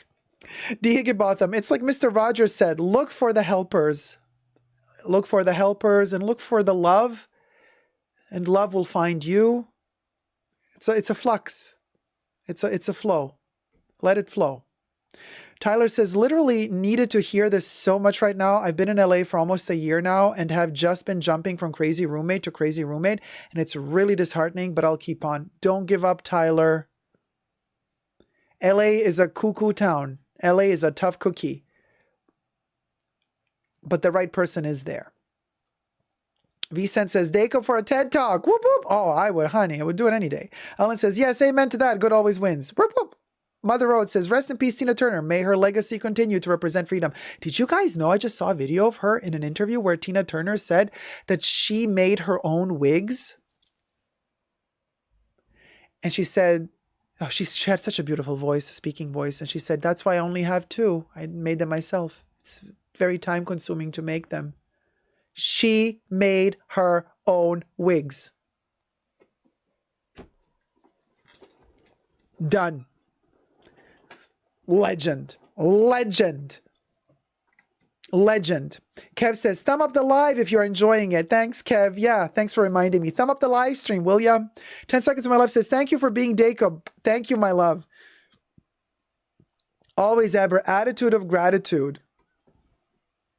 Dihigabatha, I am not worried about death. My time will come when it comes. I will enjoy my life until it's time to move through.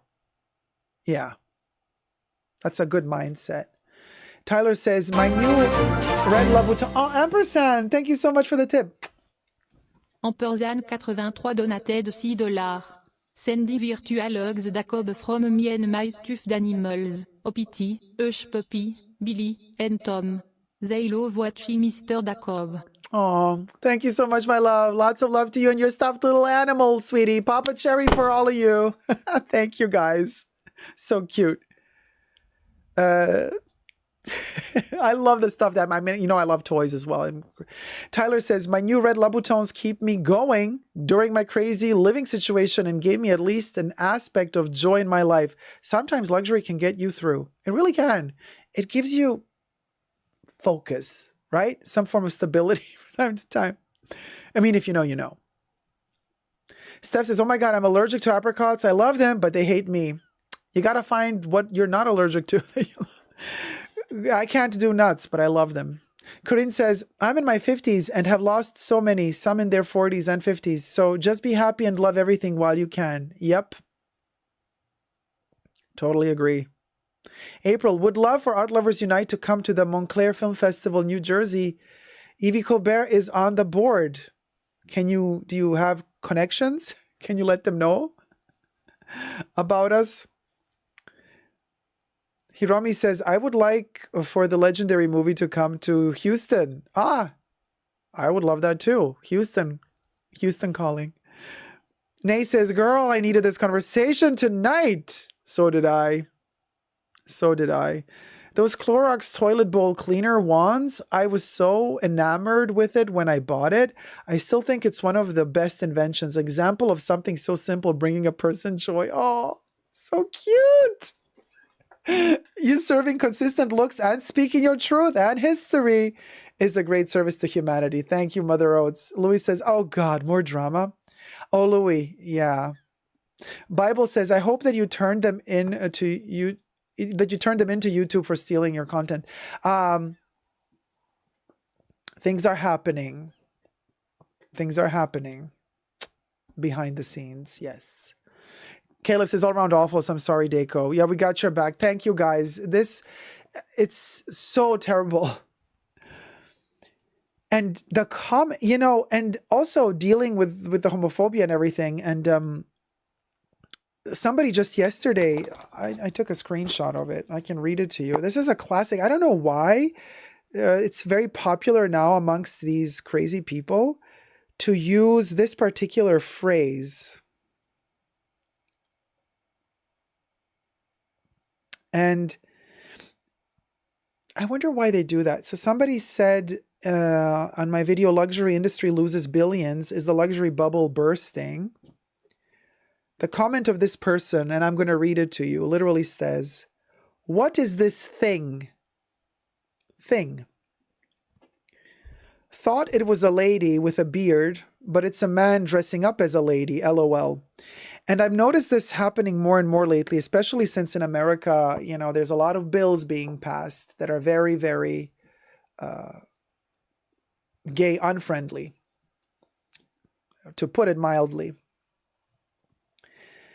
And ever since there's this whole agenda to turn our existence into something illegal,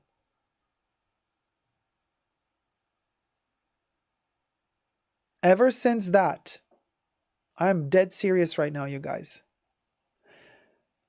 We have stepped to that next level of dehumanization of us. A couple of years ago, and I've been on YouTube for a decade almost. A couple of years ago, this was not... The hate comments I would get were not like this. Were not like this. They were not dehumanizing me. Now, the homophobic hate comments do not dignify me of humanity. Now they've leveled it to a thing. Now they call us things. And you've probably seen on TikTok those videos that talk about, what is it, the 7 steps of, of genocide? And this is one of the last steps. When they dehumanize you, the step after that is, well, if you're not human, I can hunt you and kill you. Because you're just a thing. The same moral values and laws of protection don't apply to you. Because you're not human to me. It's very serious. And I'm noticing it in the hate speech. This was not there a couple of years ago. And now I get it on a daily basis.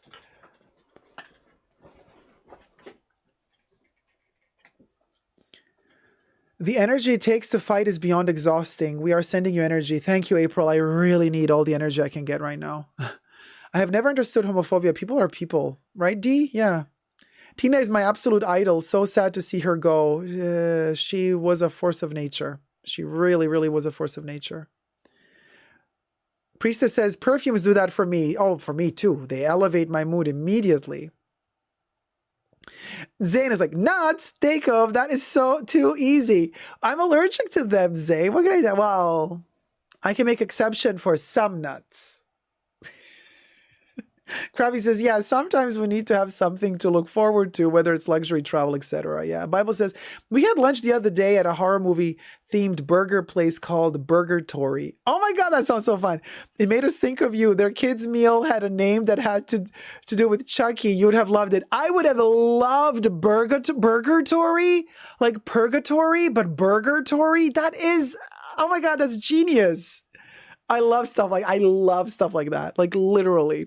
Krabby Bizaki says, Tiff is calling for Art Lovers Unite. Tiff said no to us. Just letting you know. April says, the Montclair Film Festival. I will see if I can find the right person to influence and or connect you with. Thank you, April. Blue Egyptian Lotus. Tina Turner is a legend. 100% a life of heartache and hope. An inspiration for so many. Love her and her music. I regret I was unable to see her live in concert. Rest in peace, Queen. Caleb says, gross. Priestess says, that was a great video of yours, by the way. Thank you. Nay says, it's so embarrassing to be an American right now. Always Ampa says, am I the only one who never knew you were gay? Like, would love to see a video all about you one day, Jacob. So much I want to know. Oh, always Amber. Thank you so much. Yeah, no, I mean, yeah, I'm gay. And also, I mentioned it in quite a few videos. I think I mention it quite often. You know what I mean? We take one step forward, then 3 steps back in this country. It's so sad, says Pao. Tyler says, yep, it's gotten worse. Priestess says, I'm sorry someone was so nasty to you. Makes me so angry. Nay says, yeah, men have had long hair forever. Have they never seen a rock star? Right? Thank you. Zane says, well, we're not going anywhere. Queer and proud. That's right, Zane. And we're going to carry that torch proudly. Tyler says, it was so different during the Obama administration. It was. That's so scary to hear, says Blue Bannisters. Cosmic Acid Trip says, hey, I'm back. Hey, sweetie, welcome back. Tyler says, ever since Trump, it's gotten worse and worse. I experienced it firsthand in high school. April says, the escalation is terrifying. Nay says, that's it. That is exactly how it works in their brain. And it is terrifying. Caleb says, the amount of homophobia going around right now is scary. With recent legislature and the tone that last president set with his vitriol, it feels like it's open season for the hatred. Yeah.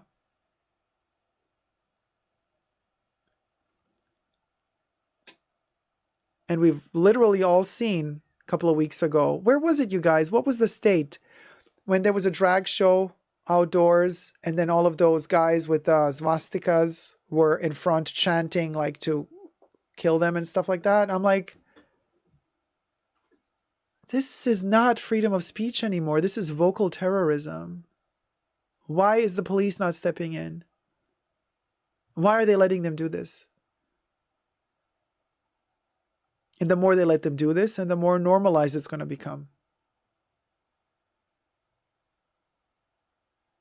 Wait and see.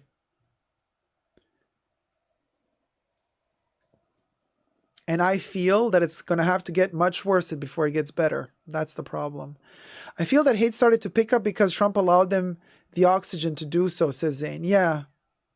Cosmic Acid Ship, you're beautiful. Thank you, my love. Nancy says, you're made in the image of God. Thank you, Nancy. Teresa says, men in ancient Egypt wore makeup and men have worn makeup from ancient times. Yeah, men like women should be able to express themselves however they like. I totally agree with you. And it's like, makeup doesn't even really define your gender or sexuality. It's so bizarre to me. To me, they're totally disconnected. Like, clothes, makeup, perfumes, hair, they're like part of your personality. They're not a part of your gender. They're not a part of your sexuality. These are things that express your inner being. You're expressing your inner self through how you look. To me, it doesn't have, you know what I mean? Like, I don't get it. People are super weird. Yeah, 10 Seconds of My Life says, so sorry you have to deal with this, but I am glad you are out and proud. And educate people and don't hide. We stand with you. Thank you. Debbie says, donuts. One of the nuts Jacob likes. True, Debbie. Mother Oates says, I live an hour from Burgatory. It has toothpicks in the burgers that are shaped like the devil's staff. Oh my God, that is adorable. That is adorable. I always come here to see your eye makeup and recreate it when I go out with my boyfriend. Oh, Cosmic Message, thank you so much. I did actually a tutorial in the pre-show today. You can see how I did this step by step. Penny Kelly says, humankind be both. Why this such a hard concept for some people? I really don't know. Ignorance, maybe? I don't know. Bible says, we had omen rings with our Van Velsing garlic burger. They had horror movie decor all over as soon as we went in. Oh, we both said Jacob would love this. I would really love that. Sounds amazing. Tyler says, we've been new from the trade and the pronunciation videos. LMAO, right? Exactly, Tyler. Even before that. Don't listen to stupid people. They have miserable lives. This day and age, I don't understand homophobia and I support. Thank you, my love. Thank you. Louis says, a guy at the gym I go to said that he wished to unloved? What does that mean, Louis? Oh, unalive any open game. Oh my God. Well, that's Texas for you. He said he wishes to unalive any gay person?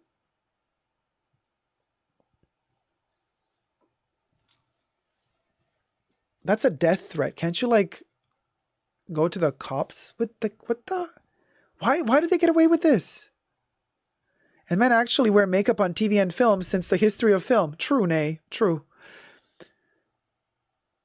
Creative self-expression, priestess. Exactly, Tyler says exactly. So many people don't get it, right, Tyler? I know. This is why Pete Burns is one of my idols. Everybody always thought Pete Burns was transgender. Pete Burns always said, no, I'm a man, and I'm very happy to be a male. I love what I got between my legs, and I love to use it. So he's like, he was very proud of it too. He kept saying it's big. And, but we all know Pete Burns also loved to transform his physique into an art piece. He loved physical art. And he was an art piece. He was literally a living art piece. I mean, he is such an inspiration to me. Pete Burns is a masterpiece, really. Yeah, heels were first worn by men. Persian warriors, I think, to ride horses. Not ignorance, just pure hate. People know exactly what they do, right? Yeah. Support you guys. You're also beautiful souls. I don't understand people hate still this day and age. Incredible. Thank you. And men actually wear makeup, right? Burgatory. Oh, really? I didn't go there. I'm just checking Burgatory. There's a Burgatory in Melbourne. Melbourne. I was in Melbourne. Was I in Burgatory? They're all in or around Melbourne. Yeah, okay. Well, weird that I didn't hear about it when I was in Melbourne. I would have loved to go had I known. Leanne says, I used to do my boyfriend's makeup before we went clubbing. Oh, man, that's so cool. Two girls got nearly stabbed to unaliving, and MacArthur Park definitely brings a new meaning to the Donna Summer song. Cha, Tyler. We'll go. Wow. I used to do the makeup, read that one 10 seconds of my life. Whenever I see a man wearing makeup, I look for what I can learn from them because their makeup always looks way better than mine. Oh, it's about a lot of patience. Like you need to really blend. April says, finally watched Halston on Netflix, and the whole time I was thinking about how it feels like we are less progressive now than then. Yeah. That's the way it feels to me too. Louis says, that's my life here. Don't talk much about it, but it happens a lot. That's why I work so hard to help people that have it worse than me. Oh, Louis, you're always so sweet. Saya says, Pete Burns, side note, just got Pacific chill. Ellen says, these people are horrible. Caleb says, yeah, I think labeling their hatred as ignorance is being too kind. Yeah, it is. I love Pete Burns so much, an icon. Tyler, oh, Pete Burns. Telma says, cowboy butts have heels. Not all Texans are the same. What's good for the gander? Teresa, Pete Burns loved men and women and wasn't afraid to express himself. He was an amazing soul. I adore Pete Burns. Period. Krabi says, my mom is not very aware of things, but she doesn't hate what she doesn't know. Okay. That's a mild way to... Teresa says, Streamlabs raccoons. No. Priestess says, I love when men wear eyeliner. It looks sexy to me. Hello, Barbara Rank says, Jacob, all those comments should inspire you to be true to yourself and not the opposite. Exactly. And I am. Why is it okay for me to not wear makeup and it's wrong for you to wear makeup? It's ridiculous, says D. Higginbotham. Ryan says, LV will increase their prices in June as well. 10 Seconds of My Life says, my next man needs to be proficient in skincare and makeup. And let me tell you, it's very practical to have a man who's good at that. Very practical. 10 Seconds of My Life. I read that one. Louis says, that's why I love the cowboy outfits for the heels, darling. Nay says, I can barely get my boyfriend to wear sunscreen. You should get him to wear sunscreen because if you want him to live long, protect his skin. Skin is the biggest organ we got. And you need sunscreen. You need to protect your skin. Mega stuff Oreos, life changing. Yes, because I always think that the normal Oreos, the ratio between the filling and the actual hard cookie is a little bit off. If you dunk them, okay. But then you got to be very fast because they're going to all fall apart. And you don't want them to really fall apart. So it's oh my God, the timing makes me very anxious. But I always feel like they need more stuffing. Because that ratio between stuffer and fluffer needs to be better. Zoom better. And just saying. Not enough cream. Exactly. I'm SPF obsessed. I basically have to put it on his face for him. Good, Nay. Do that. Yeah, the normal ones are so bad, right? Saint says, Halloween and Christmas Oreos are my jam. Love the Halloween Oreos. 10 Seconds says, does anyone know how much the Louis Vuitton price increase is? 10% or something? I think it depends on the products. Just like with Chanel, like some things are going to go up in price, some are not. And some things are going to go up in price more, and some things are going to go up in price less. But it remains to be seen. They just had a price increase in March, didn't they? Just like Chanel. Oh, God, I can't with them anymore. Gay writes to Cookie Segway King. Frozen Luxury. Louis says, I wear sunscreen like 6 times a day. With this cows in Texas, the weather is getting hot. I need to get some sleep. Good night, all. It's been a great night, says D. Higginbotham. Leanne says, I take my boyfriend to get his eyebrows threaded. He was surprised that it was mostly men there. Mods, I want to say thank you. Bubbles, hit it. Thank the mods for this wonderful safe space you've kept us in today during the live stream. Special thanks to the mods in the fashion bunker. Thanks to Debbie, Jesus, Creation, Nicole, Kebs, and Gloria. Bubbles loves you. Woo! This is for the mods. Thank you guys for keeping us safe. I'll keep you updated on the Luxe Collective Gate.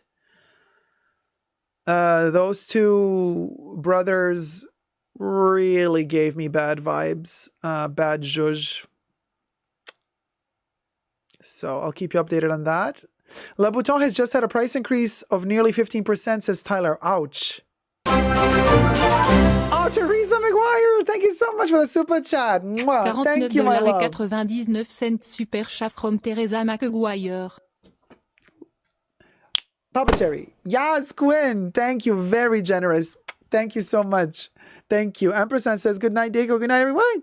Twas a fun live this evening, and we were, despite the drama, living ferret.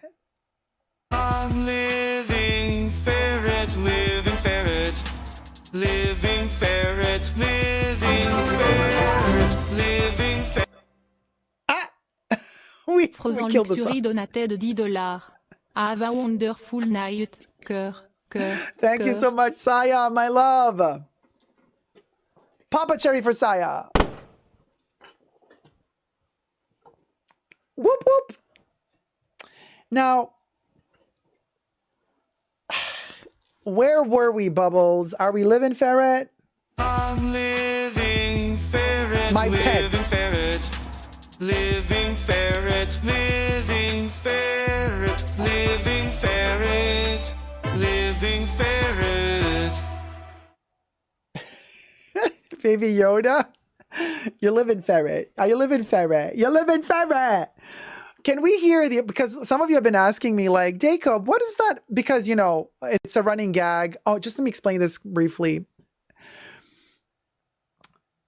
Like, what does living ferret mean? What does, we'll go mean? Cha, cha, cha, cha. Like, what does that all mean, right? And I realized, people have been asking me, and I realized, oh my gosh, we have this community here that's been going on for so long that we have started developing our own slang. And I am literally living for it. Like, we have our own language, you guys. Are you aware of that? How amazing is that? So that for who enters the fashion bunker now, it's like, hold on, I got to learn the language first a little bit. So the bunker lexicon, and I think that is so freaking awesome. So anyway, So here's a little lexicon teaching moment for you. So the living ferret, dying ferret, begging ferret.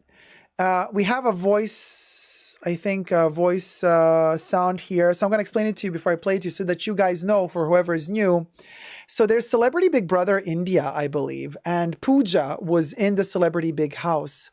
And there was a fight between her, an altercation between her and another house member. And they were fighting about cleaning. And, you know, they were just all stressed out and they had a big fight. And Pooja kind of like was kind of rowdy towards that other housemate. And, you know, she was kind of being aggressive towards her, like almost as if she was like threatening her that she was going to hit her. And then she was kind of telling her, like, you're begging for it, you know, like you're dying for me to come for you, aren't you? So we were all obsessed with that. And then it became, in the beginning, it was literally trying to impersonate her tone of voice with, you're dying for it, you're begging for it. And then Aisha, who's one of our lovely mods, in the Fashion Bunker, Aisha, also from Great Britain, she at one point in the chats, she spelled it ferret, but not as an animal, ferret, but as F-E-R-I-T, 2 words, but it read like ferret. And then that morphed, that's all happening in the Fashion Bunker, right? Throughout time, a lot of time. And then that morphed into live-in ferret, die-in ferret. And then that morphed into the animal, the actual ferret that's alive, and the ferret that's not alive. And then we started talking about the ferrets that are living and the ferrets that are not living. But just to kind of teach you that, what we'll go. Here is the original sound bite of Pooja in the Big Brother house. You're asking for it? You're dying for it? Get off my back. Got it? That's the OG. That's the OG. And now we've also started being obsessed with Daddy Chill. Do we have that one? Let me play it. It's somewhere here. Daddy Chill. Daddy Chill. And then the guy, interesting, again with the thing. What the hell is even that? Daddy Chill is also a moment. And then, oh yes, now we have the new edition. Joan Rivers. Somebody found that clip and uploaded it to TikTok. Joan Rivers telling everybody, you're a polka player, a polka player. And so of course she would say polka player, poker player. And she's kind of fighting in a reality TV show, polka player. And then the polka is now morphing. You see, as we keep repeating it, it morphed into po-ho-ka player. So that's turning into something. It's not there yet, but it's going to get into something. It's going to turn into something new. And then there's that crazy video, which it's insane, of that guy. Was he from Jamaica? Interviewing the transgender guy. He's like, are you gay? Do we have that voice clip? Why are you gay? Oh, that's a very short one. And then the transgender dude is like, I'm not gay. I'm female to male. I'm male. And I like women. I'm straight. And then the guy interviewing him is like, so you're not gay? It's like, no, I'm not gay. With the Jamaican accent, which is so adorable. And the guy's like, I'm not gay. And the guy's like, so who's gay? He's like, nobody's gay. That video, gold. And then, of course, Hazel London, Bella Noche and Hazel London. That's another one for the history books. And then the young lady who always did that, yeah, get into it. That one is also mythological for me in my books. And then we have the would go, that a lot of people turned into we go. And it's evolving. Language evolves in the Fashion Bunker, right? But the would go is actually, what was it? Princess Peach? What was her name? The lady, also on YouTube and TikTok. Somebody sent her to make fun of her in the live chats. like a question that made no sense. And it was like, what would you say when he would go, something would say something, but made no sense. And then I literally could never remember that phrase. But because when somebody asked her that, she read that question and then she answered with, she literally thought about it. She was like, and I'm like, that made no sense. Why are you even thinking about it? Like, girl. So, but then because I could never remember what it was, I just started saying would go. Like a nonsensical thing that you make sense of. Oh, that's the explanation. Yes, that's what would go means in my mind. It means like I'm going to make sense of something that makes absolutely no sense. So I'm going to say will go. And that's how the song started. Would go. That is actually dedicated. You see the process and the evolution, but a lot of people still say we go. Lovely Peaches. Thank you, Kev. That was Lovely Peaches.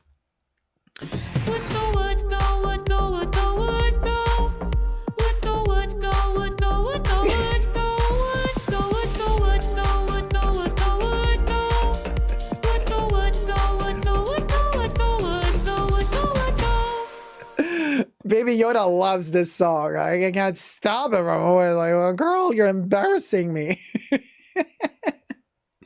There you go, Cosmic Acid Shift. Now you know that we'll go. He's bopping totally. He has a little tush. He can also do the little tush. He twerking as well, Baby Yoda. I mean, he does it all. And so it turned into a phrase of enlightenment. Exactly. It's like, let me take something that makes no sense and be like, oh yeah, I gotta, like, we'll go. You see, that's how we do it. And then there is, so that's a living fairy. Now, cha. Well, cha was first Nicki Minaj's meme. When she, again, somebody making fun of her in the live stream, she was, I think, on Instagram Live, and then she read a comment of somebody who posted something rude. She read it, and then she figured out that she read something she wasn't supposed to read. And then she said, cha, anyway, so, and then she moved on to the next thing. And the way she said cha has become a phenomenon, worldwide phenomenon. And so then that became like cha. But then we got Baby Yoda, and then Baby Yoda, we got the evolution of Baby Yoda. We got a digital Baby Yoda. The talking Baby Yoda. And then we were like going through all the phrases that he says. And listen, I don't know if he's going to say it right now, but he does say cha. Come on, Baby Yoda, talk.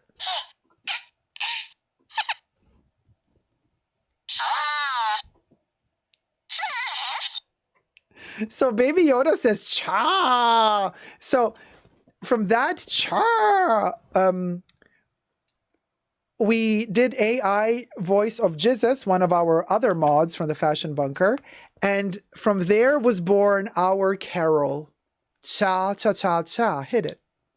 Ciao, ciao, ciao, ciao. Ciao, ciao, ciao, ciao. Ciao, ciao, ciao. Ciao. You see? It's all for Baby Yoda. And yeah. Did we do Die and Ferret? Die and Ferret. Let's do Die and Ferret now. Die ferret, die ferret, die ferret, die ferret, die ferret. And there you go. Now you know. The things you know. The more you know. I got a Baby Yoda calendar and some plastic containers for my makeup. Oh, that's so cute. Baby Yoda is good in every shape and form. It's a certified hymn, says Tyler, right? It was meant to be, Tyler.